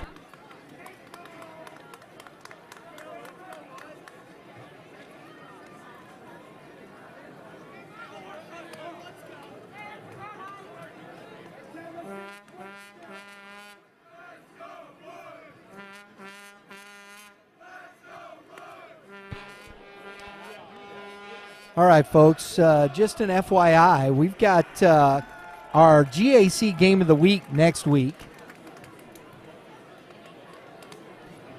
It's our last GAC Game of the Week. If you're, if you're watching tonight and you want to just check out some good baseball, we got a dandy for you. Fort Zumwalt South, the Bulldogs. They are 14-3-1. And we got the Fort Zumwalt East Lions at 14-8, squaring off in a GAC Central matchup that I think is going to be fun to watch. The Bulldogs, Carter Cox, been pitching great. Lucas McGill for the Lions. Those are the number ones. I think we got a great matchup in next week's GAC Game of the Week. So check that out. 4:15. We'll be coming live from Fort Zumwalt East High School for GAC Game of the Week. I was looking at you to make sure you had it. I thought you might have had a brain fart there, but you had it under control. I shouldn't doubt you. It's the pause for the effect. Oh, I got you. You go big. You don't go big all the time. Pause and effect. That's right. Gotcha. I knew you did, Bub. Did I have faith in you? Absolutely. You knew what was going on. No, I didn't. You want me to fake it till I make it? I don't really believe in that, but We're back to the top of the lineup here. We got Tyler Macon again. He's got 2 RBIs, a home run, a sac fly.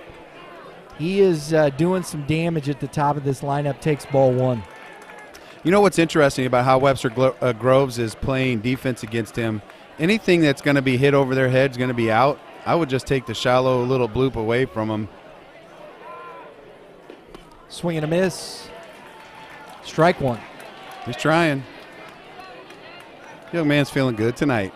Look at how deep they are, Mitch. Yeah, it's a small park. It doesn't play big. I just feel like anything that's hit over their head is going to be out right now, so you might as well just take that away. Give them the double. Time by Macon. You know, he ended that first inning with that nice play at shortstop and then comes up. Nice little yak. You going in. Ooh, heater. It's interesting for Webster Groves is still continuing to try to pound the baseball in, and, you know, that's what Kirkwood is feasting on. Yes. 2-1 now to Macon. Curveball, swing and a miss. Strike 2. As a foul tip, excuse me. 2-2. That was a good pitch, Mitch, right there. So he's changed the eye level. He's had that fastball up and he's come off the curveball. Goes back outside with the fastball. 3-2. Oh, you gave him a little Soto shuffle. Did he give him one? He did. I didn't see it. Dang it. That'd have been fun. I missed it. I'm shocked. That's a Padres guy. I figured that you wouldn't like it. Oh, I love Juan Soto. He's a good player. He is. Struggling a little bit early, but there's a lot of really good superstars in big leagues struggling right now. That's not normal. I mean, just across Major League Baseball, and you're seeing teams like the Pirates, Arizona, teams that you didn't think were going to be there. I know. That are playing extremely good baseball, motivated baseball. Curveball, and he spoils it. It's It's foul. First baseman's over. Evans makes the catch. That's a nice play. You see what the catcher did? Excuse me. That is first baseman. I'm sorry. I made a mistake there. No, I was right. That's right. No, it isn't. That's Luke Kropp. Sorry, Luke. My bad. Go ahead, Mitch. Did you see what the catcher did?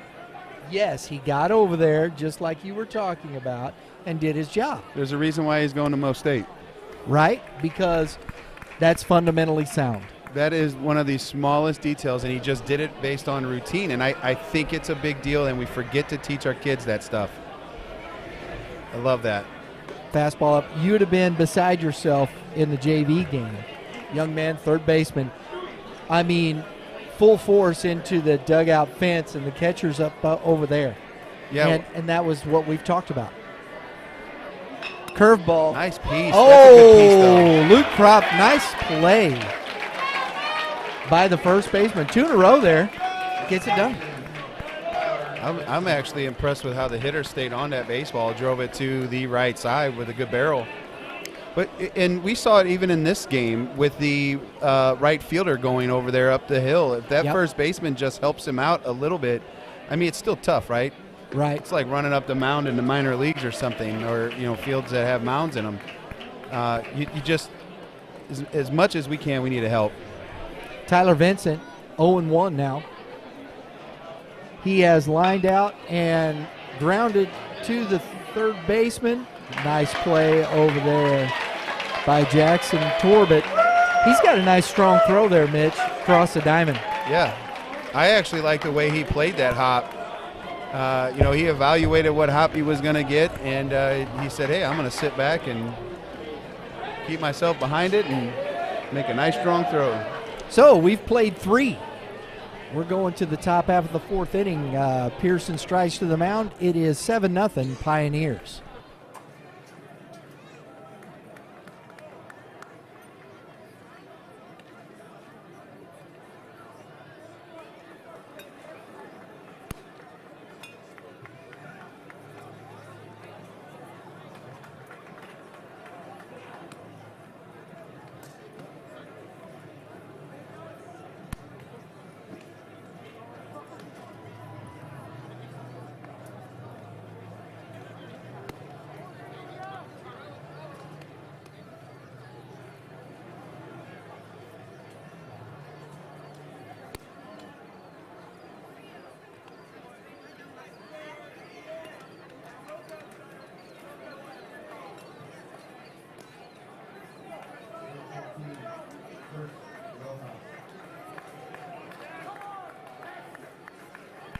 All right, folks, we're back. Leading off. They're not working hard. for the Webster Groves Statesmen, Chris Wilhelm, who lined out to the shortstop his first at bat. He's takes strike one. And a ground ball, third baseman, nice play on that big chop. Nice throw over for out number one.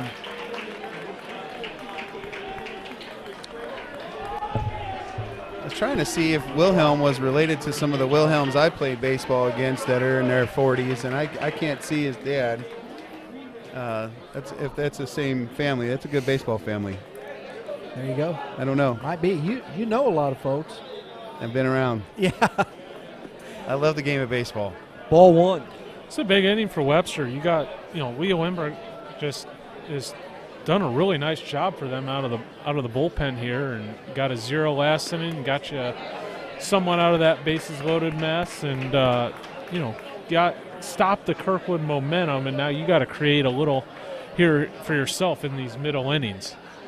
You don't want to be trying to run down 7-0 with 2 at-bats left. You need to find a way to get a run or 2 here in this inning, a run or 2 here in the next inning, and maybe get a 3 or a 4 spot one of these later innings. Drew Hauser, 2-1 on the count. Pearson has kind of come back and found that groove right in the zone, and that ball is hit. It's a fly ball, gonna be caught by the left fielder, Patrick Fortune. Kirkwood's got an extra defender on the field right now. Not sure if that's an owl or a hawk or something. He's out there flying. Well, was. We've heard of ball hawks before now. I think I'm telling you, if a baseball gets hit out there and that bird takes off after it, that's going to be something. I will say I've seen it all. John Harris struck out his first time at bat. Pearson. Yeah, I would say yes, he did. Yep. Swing and a miss, strike one. And Harris went down on 3 consecutive swings, his first at bat, and he takes strike 2. So Pearson, guys, has come back out this inning and been very aggressive in the zone, Kevin.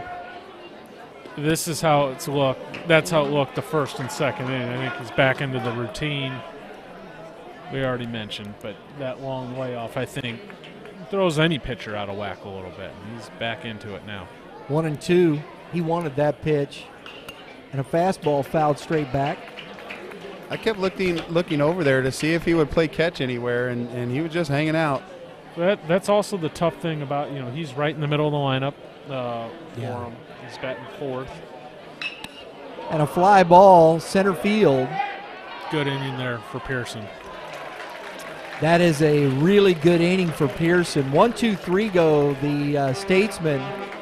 And we're going to the bottom of the 4th inning with the score still 7-0.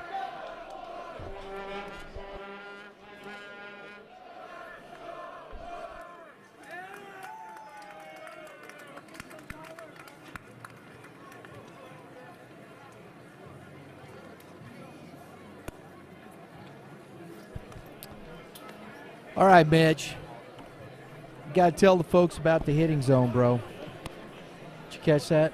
I did. Well, don't go there and expect to have a drinking fountain. I heard you had a little trouble with the water. You told me. I got trouble. Was it like water everywhere? No, it just had a slow leak. I guess someone tried to lean on it and busted it. So don't go there with drinking fountain. We got water for you if you need it, but bring your own water. It is starting to get hot. But the hitting zone, located in O'Fallon, Missouri, 1496 Hoff Industrial Center. Batting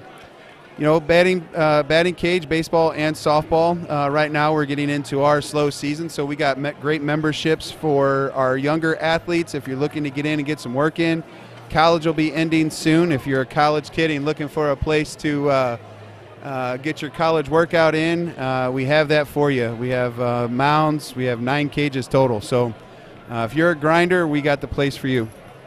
Folks, Mitch is talking about his place, and as he's talking, he hits me in the elbow and points up, and there's a couple of ducks flying over. He's in the middle of duck season still. Those are geese. Those were geese. Oh, see, that's what I know, man. No, the sky pandas. I love harvesting those animals. I'd be on the golf course. I just don't want them to mess up the golf course. If you have a golf course full of them, ask the greenskeeper. I'll take care of them. All right, we're back here. Pearson leading off this inning. He's singled twice and helping his own cause and scored once. So he's 2 for 2 with a run scored. And a swing and a miss. Excuse me, I'm sorry. Pearson has 2 base on balls. So can't read my own scorecard, guys. He's 0-2 quickly here. Is that a legibility issue or an eyesight issue, Brian? Strike 3. It's just poor eyesight. But you know, I got the base on balls circled there, so I should know. I got to know which side the card is there. So Pearson goes down on strikes. You got the weird tweener sky. Not sure if it's dark, not sure if it's light, and there's a bunch of dust everywhere. Exactly. This is the dangerous time of night where if you're an infielder, you got to help the outfielders out, point out all fly balls. You see balls get lost at this time of night more so than when it's fully dark or obviously fully daylight in the middle of the day. And you have some short lights, too, to add to that. You know, you don't really have lights that tall. No, and you know, because it's a bright ballpark, but you're right. It's not high. Curveball, strike on the outer half. We got a 2-1 count to Ian Lancaster, who has singled and popped out to the third baseman. Curveball, that's a nice pitch by Engelbrecht. Definitely don't want to pick on Baldwin's Park because I've been playing here a long time. It's one of my favorite parks to play at. When Thurman Booth was playing in Baldwin Legion, there's not a lot of wind here. It does get dusty. Great. Strike 3 on the call. I'm going to say he stole that one. Catcher. He's got a great concession stand. I love this park. Back that up and say it is the #1 concession stand in all of St. Louis. Look at that. For amateur venues. First time I ever saw Scott Van Slyke play was here at American Legion, Ballwin American Legion. There's been some battles on this field. Absolutely. My nephew pitched on this field. He played with Scott Van Slyke. Absolutely. I refereed him in a basketball game against the Matthew Dickey team and started a riot at ABC Ballpark. That's for another time. We got 1-1. We're having a good time out here, folks. It was a lively crowd. We got the student body here. The dust is just hanging in the air. every time you see the ball hit the catcher's mitt and the dust just, smacks it, it just sits, it just hovers. It's 1-2 now to Jack Reed. He's got a base on balls. And that ball is hit down the line. That's foul, out of play. 1-2.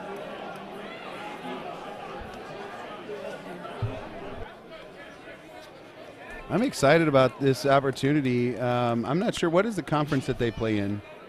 This is the St. Louis Athletic Conference, and there are 5 different divisions, pools. They're colored by color. So they used to be the Suburban South? No, did this used to be? It is the St. Louis Suburban, I think. It is St. Louis Suburban Athletic Conference. That's what it is. Here, I'm going to pull it up for you, Mitch, because I've got it. I'll get you taken care of right here. I just remember the Suburban North, Suburban South. Kirkwood used to be in the Suburban West Conference. West, gotcha. Was that around in the late 90s? Yes. It was. I just knew we couldn't beat Hazelwood Central back then. So here's the thing. This is what I've started to do on our Youth Baseball Midwest website. As you can see, we have the St. Louis Suburban Conference here. They got the yellow pool, red, green, and blue. You've got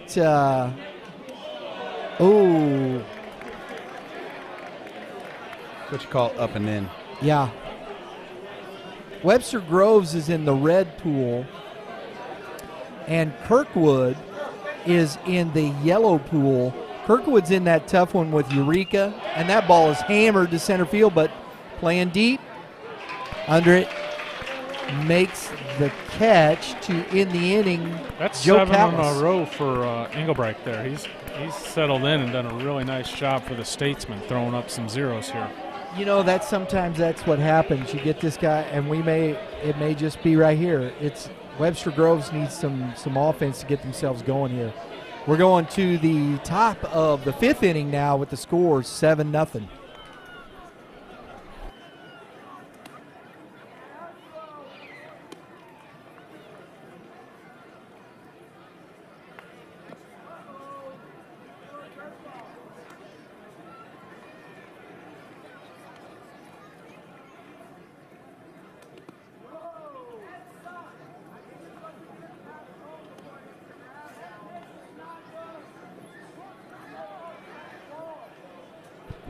But Mitch, to your point, the yellow pool where Kirkwood is, they're in there with Eureka, Lafayette, Lindbergh, Marquette, Parkway West, Rockwood Summit.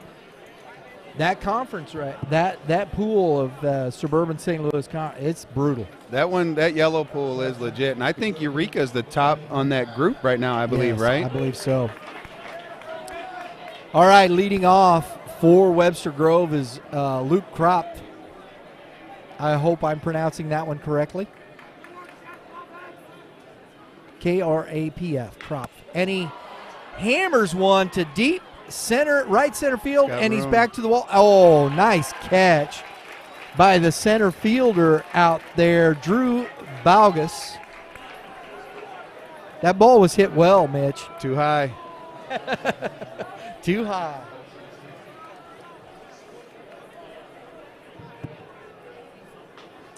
So, again, one pitch, one out. We get Jackson Budzinski, the DH. Pearson is dare I say, cruising?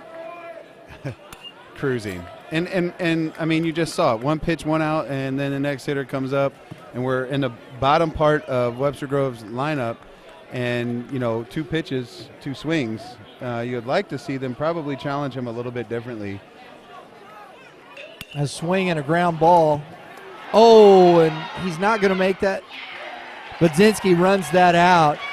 Kruger couldn't quite come up, just off the end of his glove there as he went to field it. So we've got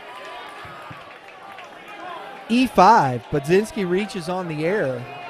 I thought that was a heck of a recovery. I thought he had no shot, and I looked down there. I was like, oh, he's going to get him. So we got some cheers from the student body on the Grove side, and some cheers. I think Blue's going to try and keep everything quelled. Just going to make sure that nothing gets out of hand.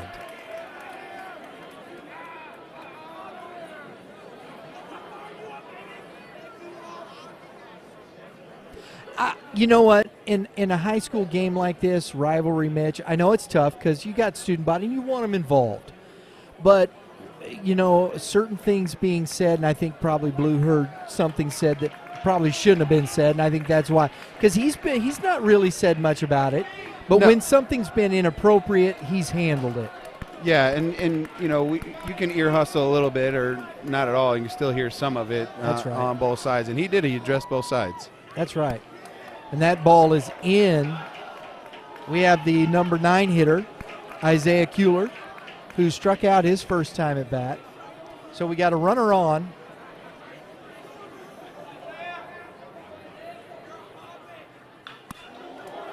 That's way foul. I'll tell you what, Kuehler's put some pretty good swings on the ball. That reminds me of a few foul balls I've hit in my career. You talk about being out front. I think that went way foul, 200 feet foul in front of the bag. That ball is up, 2-1. Look at that dust off the mitt, just hanging there. And as an umpire, when you get that, you're like, dude, knock that off before you, come on, bro, help me out. It's all in my face. Yeah, I will say that. I ask my catchers to dust their gloves off. I don't want to upset my umpires whatsoever. And I don't know that it does. Another one. Keep swinging, young man. I don't know that it actually does, but I feel like it's a little bit of kind of disrespectful. And that's not really the word I'm looking for, but No, it's not. It's nagging. just it's thinking about it. Yeah. It's thinking, hey, this is a dusty field. Kind of knock that off. And I'll even say it to him, hey, buddy, help me out. Because that does hit me right in my face, in my eyes. I was going to say, that's what you need is your Yeah. eyes, right? You don't want Right. them closed. No. And if they're getting all crusty, it's going to be bad news. We'll say that- Curveball Oh, I thought stays that hit in. him. Evidently, let it it hit did him. not. I think he did. He definitely didn't move. 3-2 to Kuehler.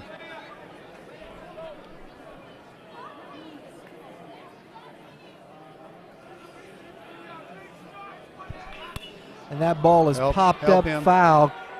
Kruger under it. Nice catch by the third baseman. And that's the second out of the inning. I was taking a look at the Suburban Yellow. Eureka is leading that league 7-1, or 7 wins, 1 loss. Next closest is Marquette. Kirkwood's actually last in that conference at 0-6. That's a tough conference, bud. That is just tough. And they're not a bad squad here. They're what we're seeing. But that shows you the depth on a bunt. Pearson fields that, makes a nice play. That's a nice play by the pitcher. Pitchers are athletes too, Mitch. Interesting play. I might be a little upset if I'm Coach Wiggins, but if if he's one of those guys that has it like that, and you're trying to push the envelope, maybe you go for it. So that ends the top half of the 5th inning. We go to the bottom of the 6th with the score 7-0 Pioneers.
Over to the one to the third.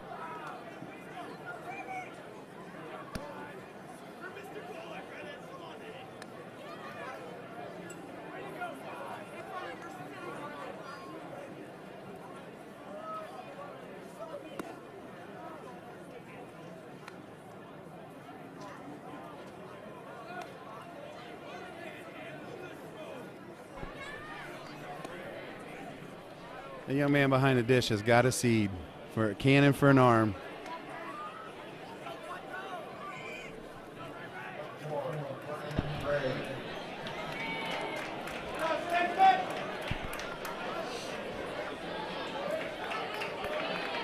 Number 4.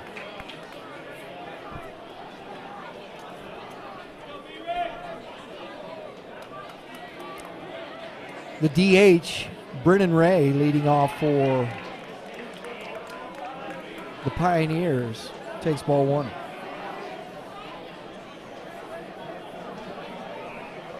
Eagle Wright's come in and done a really good job. In the first game that they competed against each other, he had 1 inning pitched, had a walk, had a K, took the win for that game.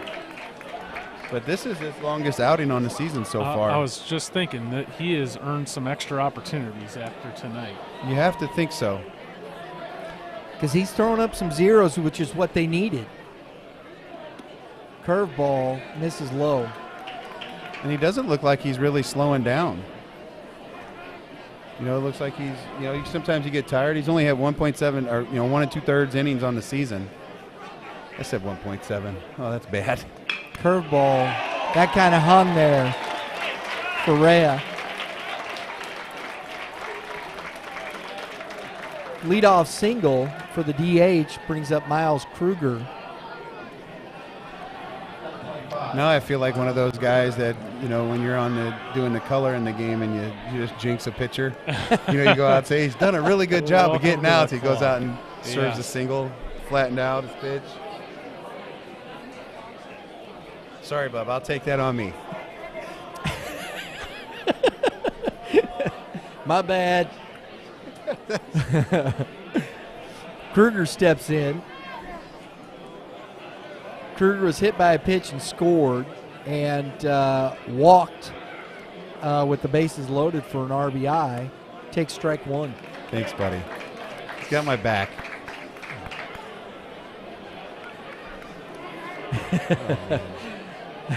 I don't think he meant anything, or he took it personally, Mitch. I'm pretty sure he couldn't hear me.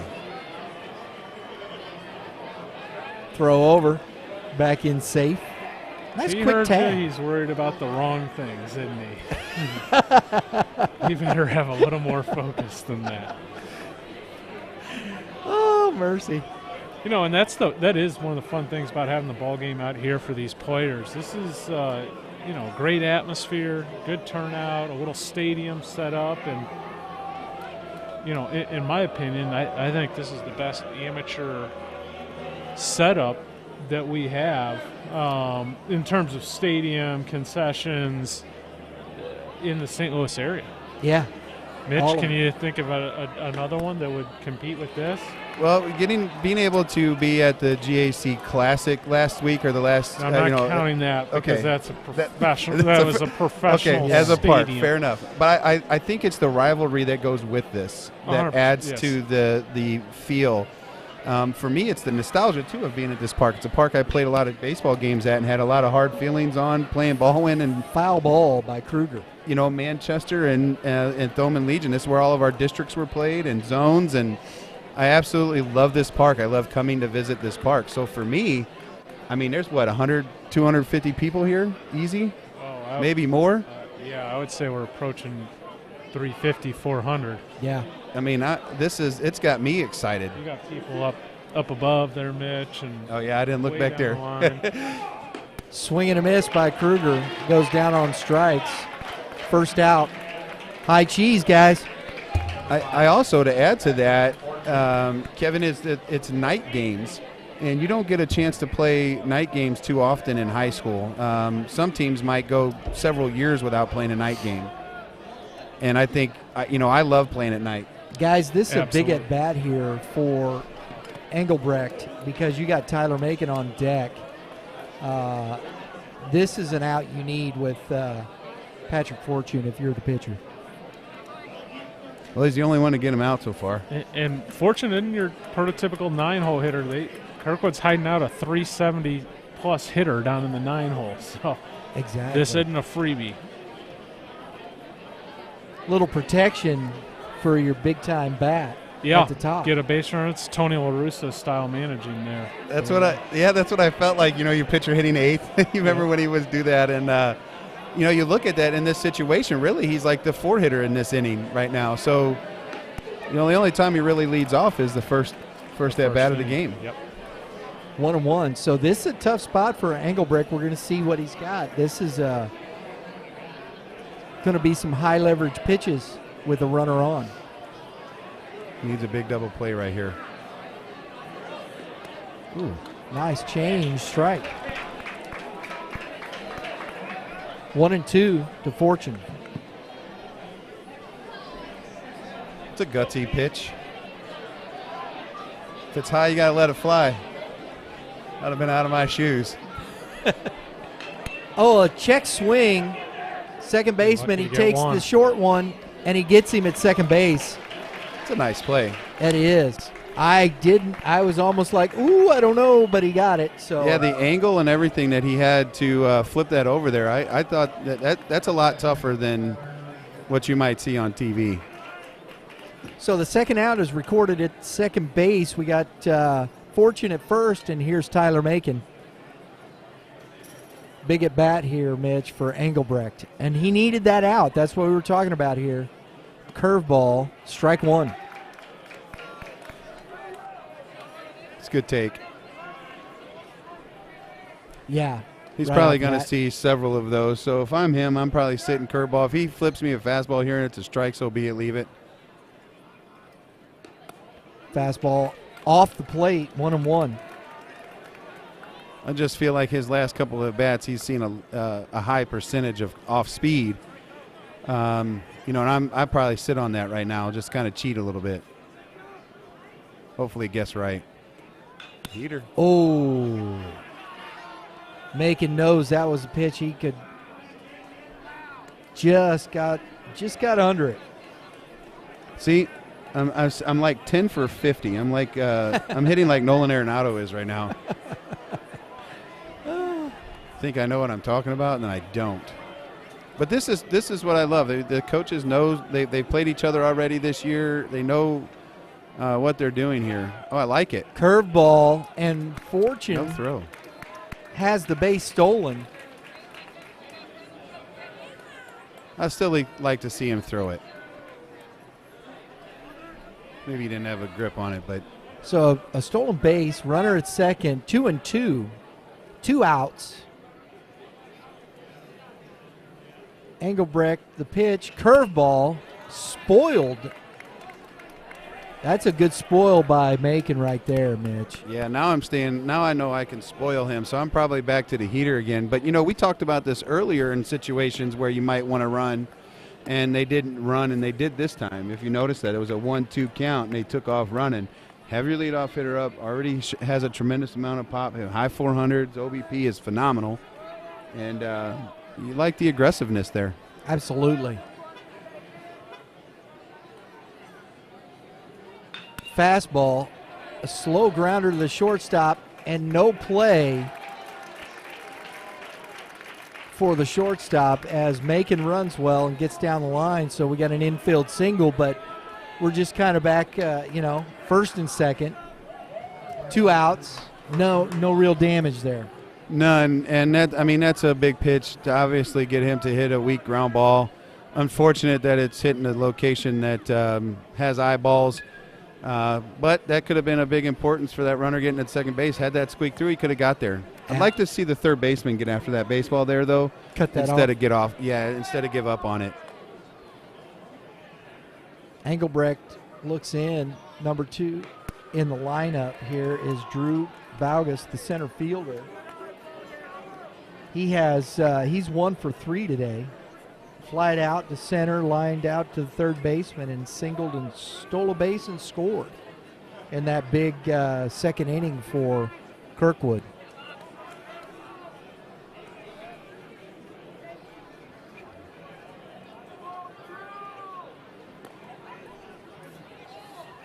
Fastball. That's a good pitch right there. I love that. That was at the knees. A good downward move, tilt to it.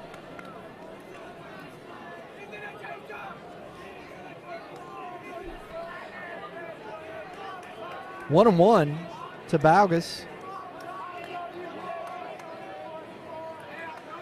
If it's Baugus, I think it might be Baugus. B-A-U-G-U-S. I'm going to say Baugus now, Mitch. Curveball up in the zone. There's that pitch. He's elevating that curveball, and they just get under it.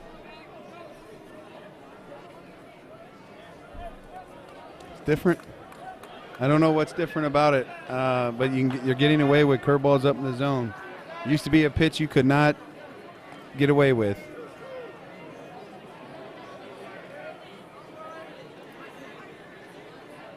Engelbrecht looks in, 1-2. Runner goes, and a ground ball to the shortstop. He's got to go across the diamond. And a nice play by the shortstop, Drew Hauser. That young man can fly. And he was getting down the line. He made it close, didn't he, Mitch? I didn't think that. I expected that just to be out. Like I was flipping the page in my smartphone, expecting that to be easy. And it wasn't. It out. No, you almost. That could have went either way, I think. We're going to the top of the 6th inning now. Score 7-0. Engelbrecht has shut down the Kirkwood offense.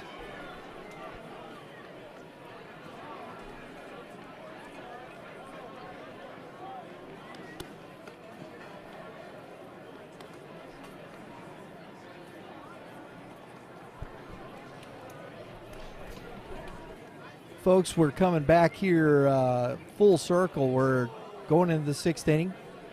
If you're looking for tournament play, Game 7 Baseball is one of the premier youth tournament providers in the Midwest, covering Missouri, Illinois, Kentucky, and Tennessee. Game 7 Baseball has single and double A, triple A major divisions, so you can find a tournament with quality competition to challenge your team. If you're looking for local and regional events, go to Game7Baseball.com and register your team.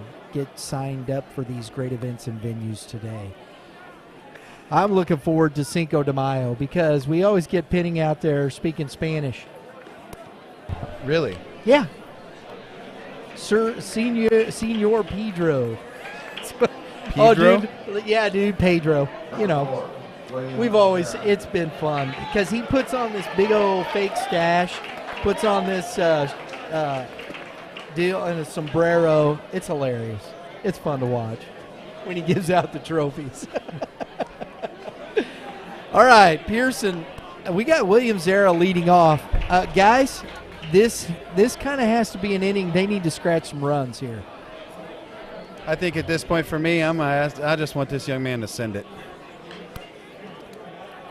Foul ball. That's 1-1. Trying to show it off. I was talking about this with Mitch in between innings. The official scorekeeper and I have a disagreement here with his ruling on a play last inning. Oh, yeah? That would significantly change the importance of the last 2 innings here. I don't know if you guys are following along with that statement or not. I am. The ground ball to the third baseman. Yeah, he didn't call it an error, right? There's still just 2 errors. I thought it was an error. It's an error. It's the second time he's been hit. Well, yeah, and Kirkwood has 0 errors right now, and they should have 1 in my opinion. I agree.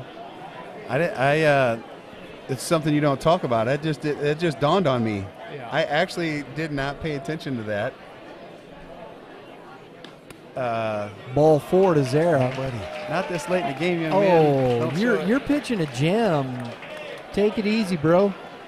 I would suggest, and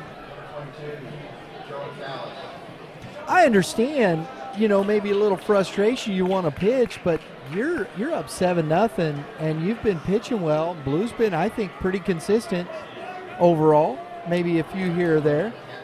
A few here or there, but yeah, if you're a Pearson, you got to keep your emotions in check. I understand it's a rivalry game, and this is a big deal to all these players, and rightfully so. It is a big deal. But nonetheless, you cannot palms up the umpire, and he's done that on a number of occasions. I don't see big leaguers doing that. There's a reason for that. Exactly. And what happens when you do? He's going to go first to third. So the ball gets away. Pearson throws over, ball gets away, and we've got first to third for the courtesy runner for William Zara. You just don't want to give any life Braden McDowell to the Webster Grove Statesmen here. Like, I'm not exactly sure what the back-to-back pickoff attempts were. Right. You're late in the game. I mean, who cares? Focus on the hitter here. Yeah, get the hitters, get your outs. That base runner. It is really hard to get back into a game down 7-0 with 6 outs left if you do not give up free opportunities. If you make them hit their way back into the game, then you tip your cap to them. And that ball is hammered to dead center field, and that ball is down. So we got an RBI stand-up double for number 22.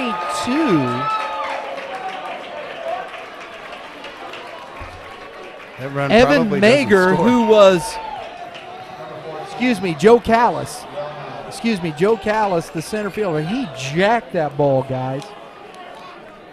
I'm not sure if he scores if he's still standing at first base. Wow. That was a shot. But I think I did it twice, though, Kevin. I didn't realize that he was having a pitching a no-hitter, Brian. I didn't realize that. That's why he was talking about the error and not really saying much. See, and That's technically his first hit on the game. I'd given an error on that. Yeah, it that's was an error. It was. Yeah. I agree. At that point, he was given a hit when he shouldn't have. You know 'cause what? He'd have still had a no-hitter going. I hadn't counted yet. I hadn't really looked. So I'm glad you brought that up, Kevin. I just looked at the scoreboard out in left field. Yeah. Yeah. Well, I'm the one that blew it again. Well, I'm there's no reason to worry about it anymore because that was as real as hit as there is right there. That was pretty legit. So a shot by Callis opens the scoring for the Webster Groves Statesmen. And second base, we got no outs, and Chris Wilhelm's up. What are they doing? Sorry. I got the inner coaching. I'm confused. You just gave him a chance to go first to third. The point is, if you're Pearson, you've been throwing a really, really good game. You got a whale of a ball game going here. You got to direct your energy at the hitter. And truthfully, that runner out there at second means little to nothing over the course of this game. What matters is this hitter. You get this hitter out. And that ball is through the hole, and he holds Hauser smart. There you go. Whoa. That was a nice throw out there by Jack Reed, the right fielder. And gentlemen, we have no outs here, first and third, and I said at the top, this is where they really got to scratch something. Webster has some life here. And again, if you're Kirkwood, you're thinking one out. You get a ground ball here, there's runners at first and third, you allow that runner from third to go home. You're making sure you get one. A double play would be great, of course, but you're just making sure you get an out. You got 6 of them to get before the end of the game. Drew Hauser, the shortstop now, he's lined out to center field, flying out to left. Hit the ball hard both times. I just go back to him throwing his hands up in the air on that ball that he wanted called for a strike. Does that change the tone for him? His body language, his feelings, because still high school baseball. Yeah, no, he's done that a time or two already tonight. But, yeah, I'm right there with you on that. It'll be interesting to see if they send the runner here. You got to be very careful if you're the Statesman. The last thing in the world you can do is give one of your 6 outs away on the bases here. Gotcha. You got to, not saying you can't run or would never run, but with the left-hander on the mound, I would be awfully certain that you're going to be safe before you try to steal a base here. 1-1, and He throws over. Quick throw. Runner's back in safe.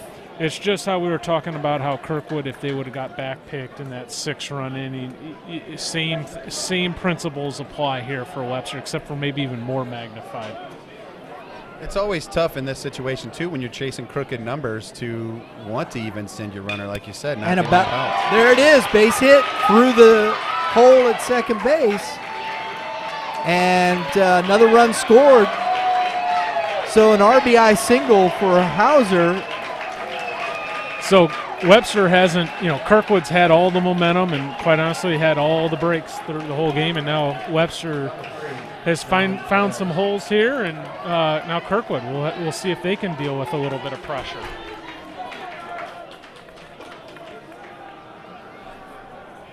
John Harris steps in. See if he can get the hit parade going. Great block. Wow.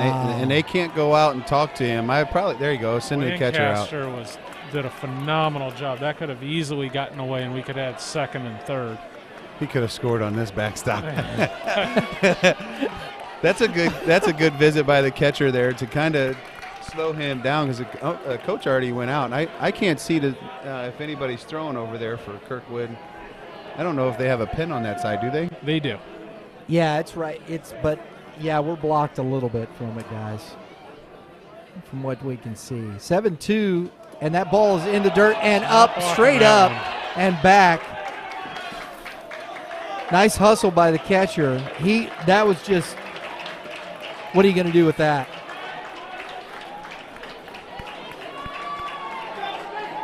This is where So now we got, this is, big, obviously. So if Webster can find a way to plate these runs here, we're going to have an interesting finish to this ball game. It's certainly a long from over at this point.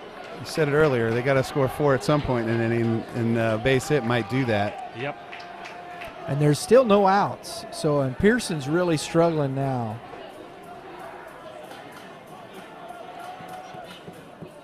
And that ball in, and he's coming home. You're taking. That's. Got him hung up. And he's out. Oh, no, John Harris. And he's out there. Triple play. Oh, my goodness. Oh, no. Oh, boy. Did we just see that, gentlemen? Good baseball, fellas. Exciting baseball, yes. Mr. Harris it's inexcusable. That's all there is to it. I hate to be critical of a high school player, but that can't happen. You were set up for that inning to turn this into a really tight ball game, and he's playing hard, trying to make a play. Credit to Miles Kruger fielding the ball, and I would have liked him just to throw the ball first, concede the run, get the out, but he had him hung up. He took the out. They executed a rundown properly. They got the out at third base on the runner trying to score from home. Then Harris rounds first and is 3/4 of the way, halfway to second base, with the runner that was originally on second standing on second base, and heads up baseball by Ty Macon, gets over and tags Harris, and more heads up by baseball by Macon. He makes a strong throw to Kruger over at third because the runner at second had no other option. He was trying to go to third so we didn't have 2 runners on second base, and the Pioneers end up with a triple play. And just when it looked like Webster was about to tighten this game up and us have a fantastic finish, the Pioneers find a triple play. I am going to try. I think I scored this correctly, guys. 5-2 for the first out. No. Yeah, third base to home. Back to and third. Back to third. That's right, to the shortstop. It was 5-2-6, correct? Yep. 5-2-6. 5-2-6, right? Shortstop tagged him. Yeah, and then third. It was 6 unassisted because he just chased Harris down. Over. Yep. For out number 2, and then 6-2. 5. 6-2. It was the catcher. It was the catcher. It was the catcher? Yeah. Okay. 6-2. That's what I was scoring at home. Go back and watch the show, and we'll try to figure it out on replay. Guys, I've never seen that before. I would bet not. I couldn't say a word. Justin just tapped me on the shoulder, our engineer over, and he goes, that was hard for me to follow with the cameras. I was in awe. And a line single to open up the hitting for Kirkwood. Tyler Vincent bangs a single into center field, and here we go.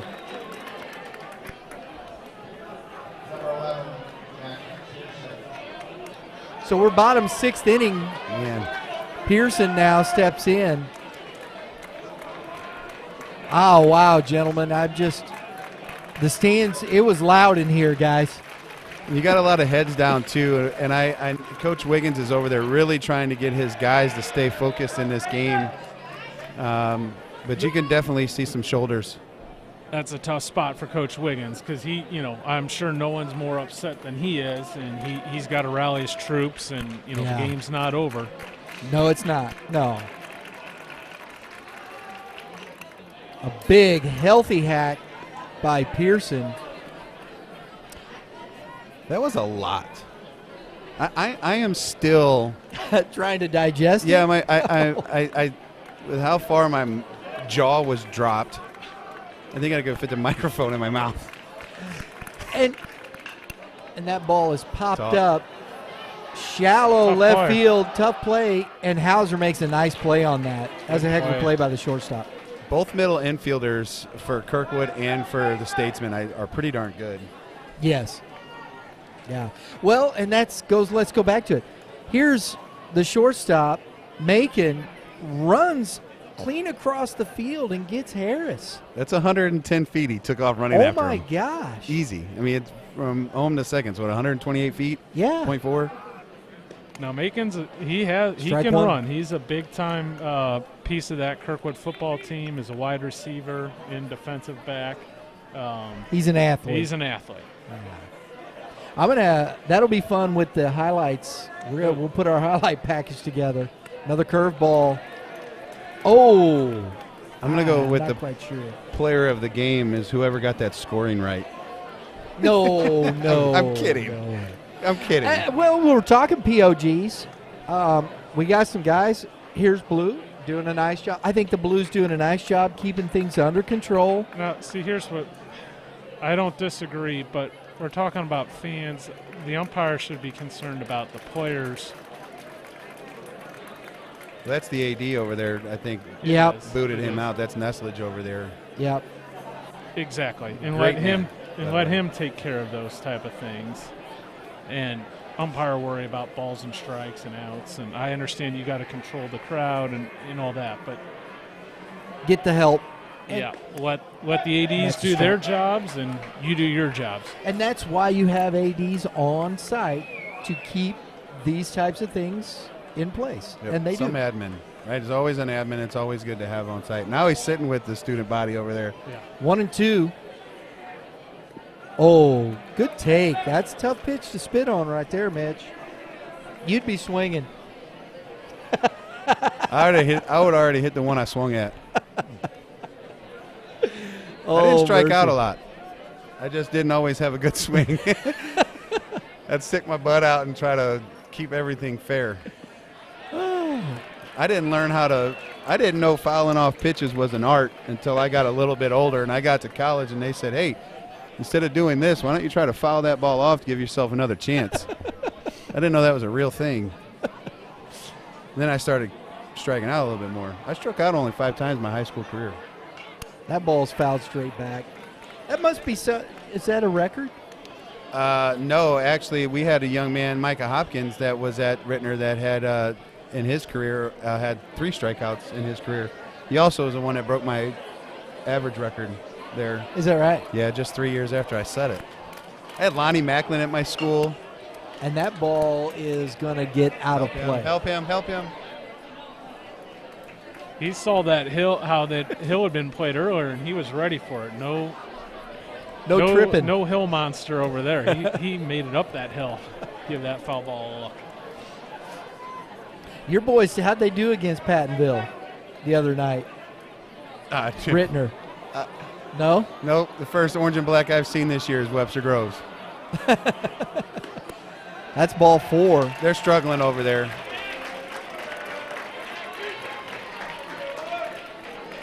Some of the nicer players are leaving the area and going to private schools. It's just a tough time for their baseball program. Really, in just North County in general. Yeah. I mean, growing up in the late 90s, North County baseball was really what I felt like was the GACs of now, the GAC South. I mean, we had Prater, Model, Ryan Burns, just dudes all over the park. We had draft picks everywhere. DeSmet was, winning championships. Chaminade. It's just shifted out west. A lot of those ball 1. A lot of those players that played in those conferences are now living in St. Charles County, so I guess it makes sense. See, that's the tough thing. I love this information because I'm a transplant. I got here. I moved here in 2003, so a lot of that information I'm not as well. And when you're talking about it, all I know is what we have now in those respects. So the history of things is very interesting to me that way. Well, I just think that area in St. Louis County, I guess I have to go with the Parkway schools. Kirkwood had Alvin Morrow. I'm not sure if that's your time frame or if he's before or after I was you. a sophomore when Alvin was a senior. I got you. So you're just a little older than all of us, I guess. Younger. I was a sophomore. You was a sophomore. Sorry. I watched Alvin Morrow. I don't know if you know this name or not, but he was a big football player, big baseball player. Brewers, right? Something like that? Yeah, supplemental pick of the Brewers.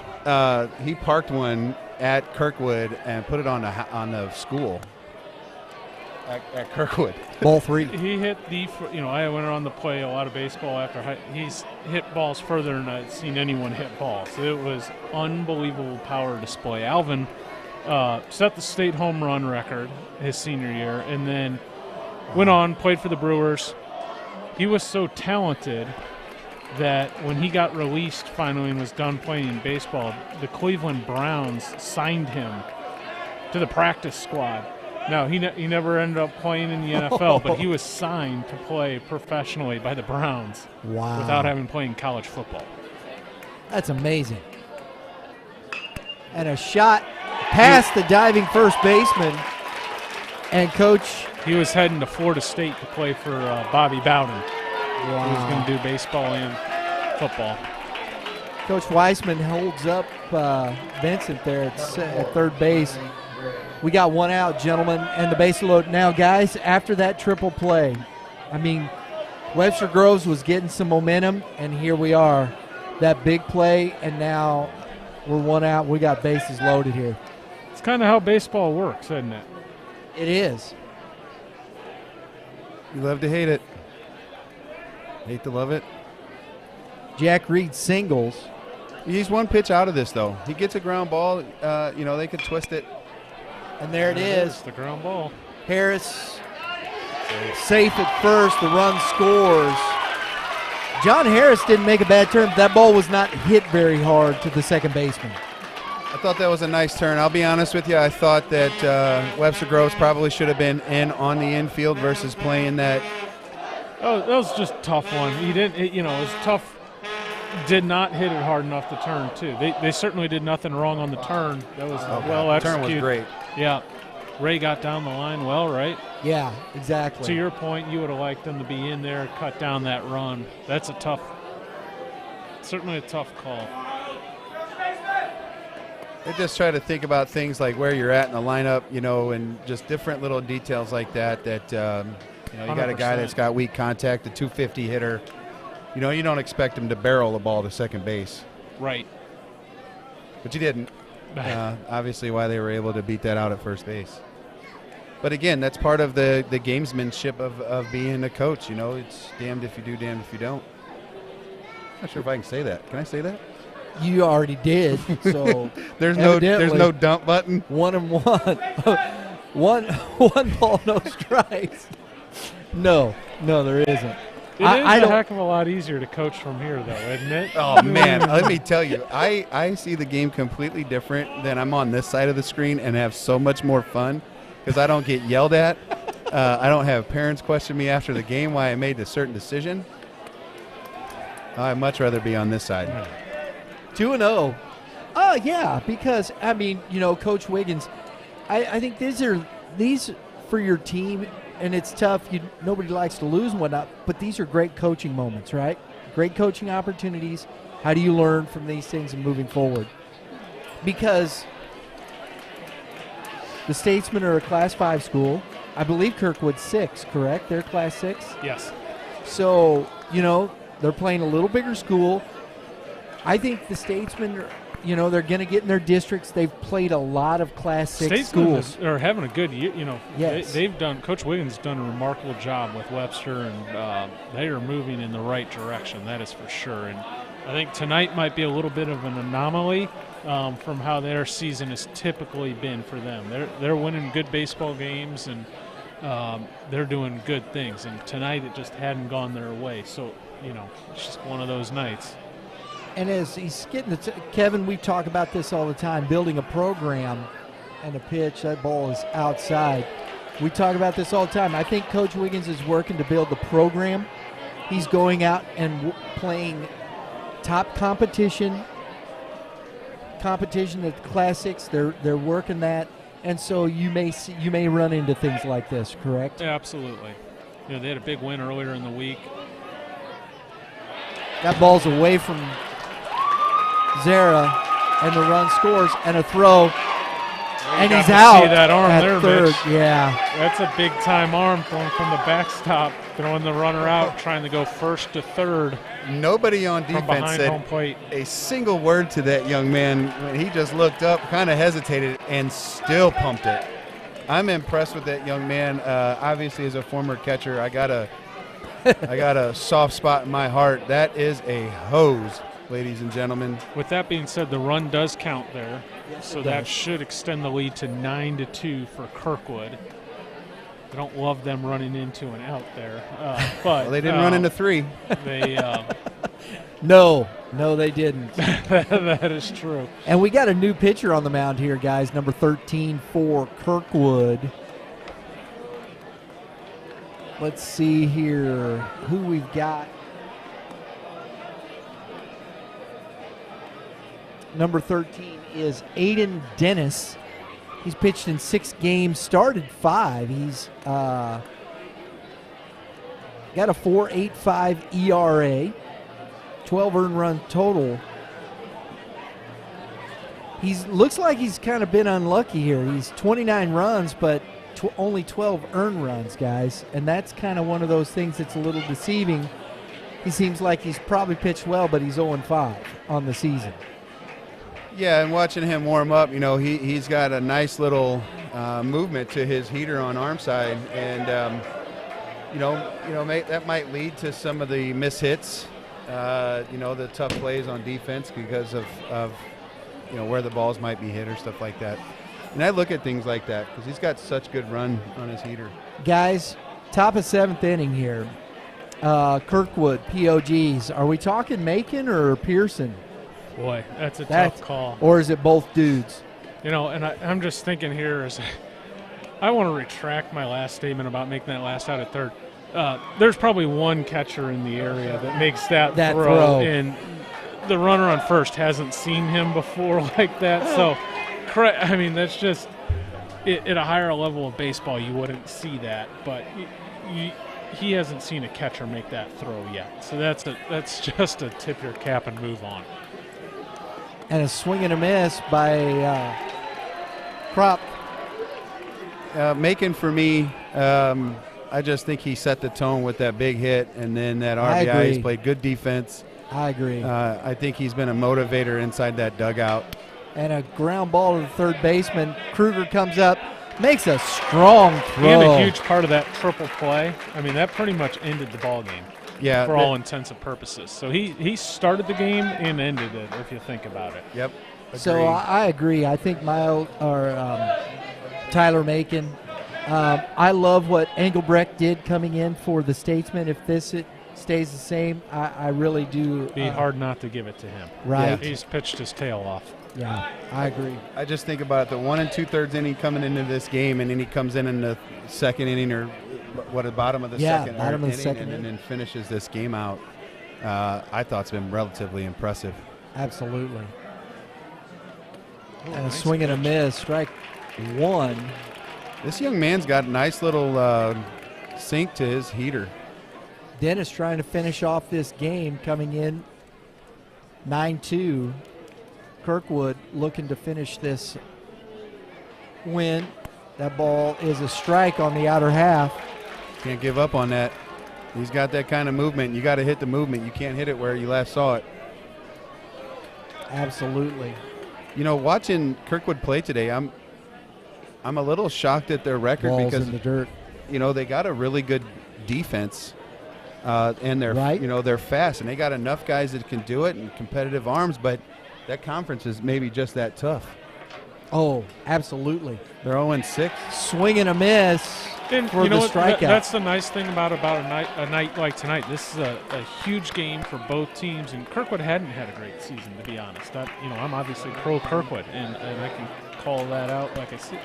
But you have a big-time win tonight versus your rival. Now you build off of that and ride this through the end of the season, and now you get an opportunity to come districts here in a couple weeks, and you're going to have a little more confidence and know that you can play at that level and maybe pop one of those higher seeds when you get in the district play. Absolutely. Because you're right, they have some pieces.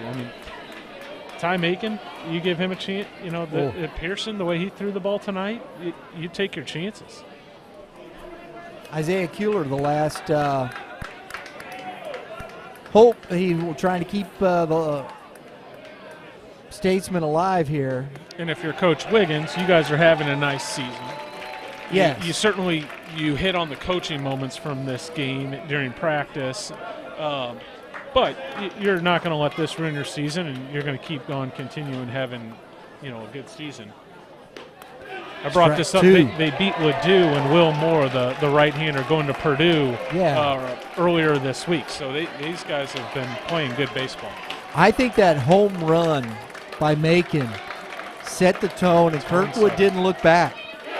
Swing and a miss, strike 3, and Kirkwood gets the big win as Dennis finishes this game. You can see how big a win it is for these guys. They wanted this win. Yeah, and I'm looking over there, and I'm checking out what Coach Wiggins is doing because I'm a competitor like he is. I'm hoping that he goes to them guys over there and says, "Hey, look at what they're doing." Yeah, they got the coaches over here celebrating and jumping and doing whatever they're doing. I think it's kind of understood with this rivalry. This isn't just an ordinary rivalry. No. This is a big-time deal, and very fun game. Hey, great atmosphere. This is great that these two schools get together and do this on a neutral field in this environment. Like you said, getting to play a night game, 7 o'clock on a Friday night, beautiful weather, nice little venue, and great night of high school baseball here. Absolutely, and this is the things that remind me, my most recent years coaching at Timberland, watching the Timberland-Holt games. That's always a big rivalry. The stands were always there. Your Howell Central Howell games. Those are games that are just they have a different level of intensity, and it shows. But again, as learning, I think we saw a lot of things tonight with learning opportunities. Oh, here they go. They're chirping. Now, this is a little overboard, I will say that. But you're going to get some of that.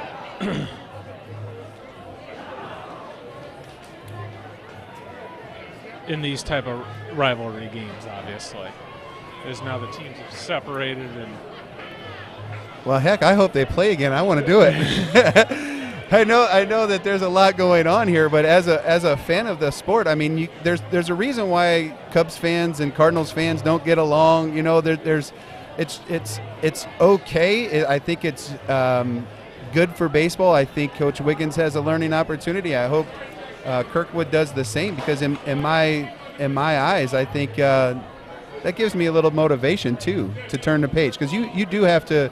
You do have to wear this loss, but you turn the page. Tomorrow is different. Absolutely. And what you got here are two neighboring towns. These aren't just neighboring school districts. These are neighboring communities, towns. There's a lot of pride behind it. These kids grow up playing against each other. They all know one another. There's a lot of extra layers to this thing. Yeah, and there's a reason why they televise the Turkey Bowl, right?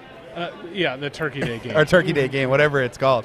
I'm not even in the area, and I still see the rivalry, whether it's on social media or televised. I've seen it on TV in their football stuff. I have to imagine it goes to the basketball field or anything else. It's everywhere. It doesn't matter what we're doing. If these two schools hook up, it's going to be a big-time event. Yeah, it reminds me of Pattonville. Field hockey, football, soccer, baseball, basketball, whatever it is, it's going to be an intense game. I'm a Rittner kid, so it was Rittner and Pattonville was like that, and you get rocks thrown at you after a bus when you leave their games on football. Hey, Joe, go ahead and have a seat right here.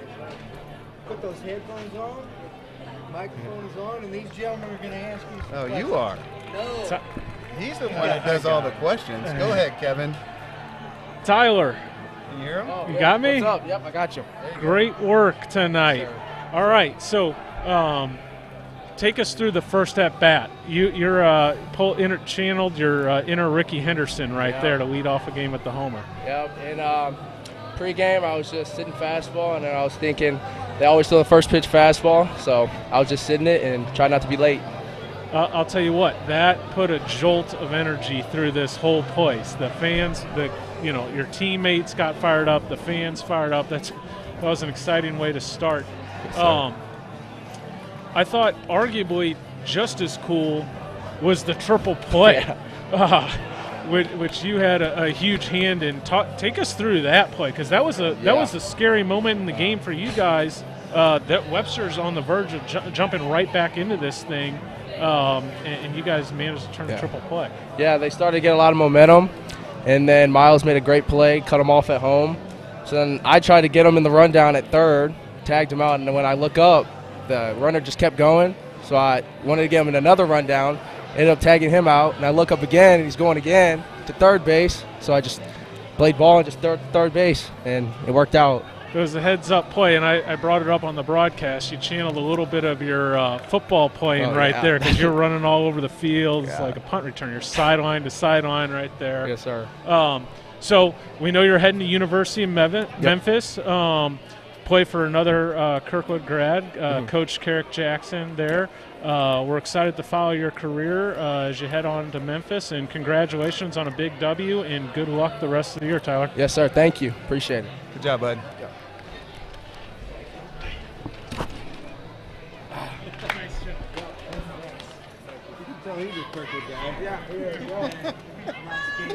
Look at the smile on his face.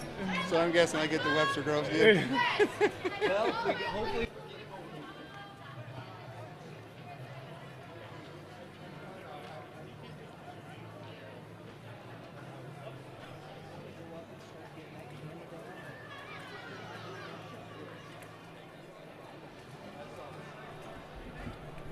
So I'm hoping we're going to get, gentlemen, they changed. I was told by the coach it wasn't Engelbrecht. They had to change jersey numbers or jerseys. So I'm not quite. He said it was Nouse or Noose, or we're going to try and look. Cuse. It was Nick Cuse. It was Nick Cuse who was pitching. Normally wears number 8, but that's who was pitching, was Nick Cuse. Yeah, right? So we so I just wanted to let everybody know we've been talking. We said on air that was Leo Engelbrecht, but it was not. It was Nick Cuse who came in and really shut down the Kirkwood Pioneers and kind of kept Webster Groves in the game, gave him an opportunity, but just couldn't quite capitalize offensively. Yeah, they had 5 innings, right? I mean, he had 5 innings of one-run ball. And exactly. So, he gave them, 15 outs to try to scratch. And that's where you just tip your cap to Kirkwood's pitching and defense. So I know Justin's got the camera. I know Coach Wiggins. Okay, hopefully we'll get Mr. Cuse over here at this point now. But you understand, Coach, he wants to. He's in that moment. I think there's some emotional stuff. It was an emotional game. Your rivals, and there you go.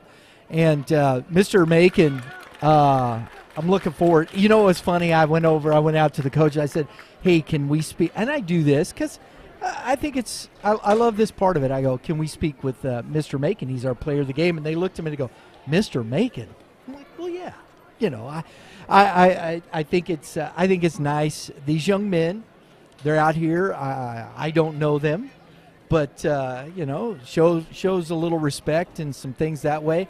And I hope we're going to get the player over here real soon, because we're going to have to start taking everything down. But I want to get him on this player of the game, Mitch. It looks like they're having a little bit of a player's. Yeah, and I'm going to go over and see if I can maybe get Coach Wiggins to get him over here. Hold on one second. I'll be right back. All right. Just entertain the folks. Well, I'm going to entertain them. Great day at the yard. Here he comes. He's coming over, Brian. Tell him to come inside the field. It was a great day. It was 70 degrees all day. It's a chilly night, but not too bad. It's your hoodies and shorts kind of weather. It was a great game pitched by Kirkwood. We saw some fireworks early with Mr. Macon hitting one out that I couldn't even see, and then he flew out to the track. So I think there's some some conversations that are happening after this game, which I think is a sign of sportsmanship on both sides after an exciting game. So congratulations to Kirkwood, and the young man's coming over from Webster Grove, so we'll have you on in just a second. Let's put him on that. We got that microphone for him right there, Mitch. Yeah, talk into it. All right. Don't be afraid, it won't bite you. All right. We're going to finish here. Give me just 1 second. Mitch, go ahead, bud. I'm going to clear this off. Well, normally I don't do all the interviews. That's Brian's case, but I'm coming. I just had to do that. I got it. Let me give me. Yeah, go right ahead, bro. I can't. I mean, if I fail, I fail, right? It's part of the process. Second inning, down 7 runs, come in and just shut the door. What were you thinking when you had to enter the game in that situation? I was thinking I just had to put it down, I stick up for the team and just do my job, put it down the middle, and throw strikes. That's really about all. That easy? I mean, I wanted it to be that easy. It was kind of nice throughout the first few innings. We played good around me. I felt nice. I was just throwing strikes. That's all that matters, really. Yeah, you gave your team a shot to get back in the game. And, Nick, we were a little confused because we thought you were Leo Engelbrecht. Yeah, I switched jerseys this year because I wore 44 last year, and 8 was, I thought it was like not unlucky, so I had to bring it back. Oh, there you go. That's your dude right there, yeah, Mitch. Unlucky. I'm with it. Superstitions. Yeah, man. Yeah. Nick, you pitched so very well. Tough loss, though, and I understand it's highly emotional. You guys were over there, let some things get away. That 1 inning that kind of brought it. Talked about the emotions of that and where you guys are after the game here. I think it was hard going through that first 2 innings, but we couldn't just let down. We're like the whole team just dragged the whole team down. So we just have to stick it up. And we still have a whole lot of season left to go, and we're shooting for districts to go far. Absolutely. And you guys, I know you've been playing a lot of Class 6 schools. You guys are Class 5. What do you guys take from these games when you're playing up in class and you're playing schools that are bigger than you that have those types of things? What do you guys take away from this? We're playing bigger schools, so we have better competition. So when we come into districts, we just wipe these guys. So we have it's easier for us. Hopefully. I love that. I like the smile, the smirk, like he's got this little bit of swag thing going on. He's like, this is what we're doing, and this is a good thing. I mean, it's only going to prepare you for those emotions. You see how fast they are and the decisions they make on the field. You can learn from them. I'm assuming, the triple play when you guys were threatening had to be a killer for you guys inside the dugout. What was those emotions like for you guys? It obviously got us mad for sure, but we just had to stick through it. Hopefully we could pull through the next 2 innings and stick in it, stay in it. You tried. We tried, yeah. Just wasn't there. We were battling. We were just hitting right to the people. Is it something that you learned from? Yeah, with the emotion of that inning specifically. Yeah, we just can't go down. We just got to stay up and have the energy up. That's the best. That's how we play best. Nick, I appreciate you taking the time coming over. Nick Hughes, folks, he come in, really put a kibosh on those guys. Player of the game for the Webster Grove Statesmen. Good luck to you the rest of the way, young man. Yeah, we'll do that. Thank you very much, Nick. All right, Mitch, that's going to be it for us. We're going to sign off. Can I get one little nugget in? Do it There's quickly. Some good freshman baseball happening tomorrow in go. the GAC Timberland tournament. I think they start at 8 a.m. tomorrow. It's going to be a lot of fun out there if you want to watch some of the younger kids start to play in this area. All right, there you go. Folks, thanks for tuning in. That's it for YBMcast Friday Night Lights. We're signing off. Thanks for watching from Ballwin Athletic Association, the Kirkwood Pioneers 9, Webster Grove Statesmen 2.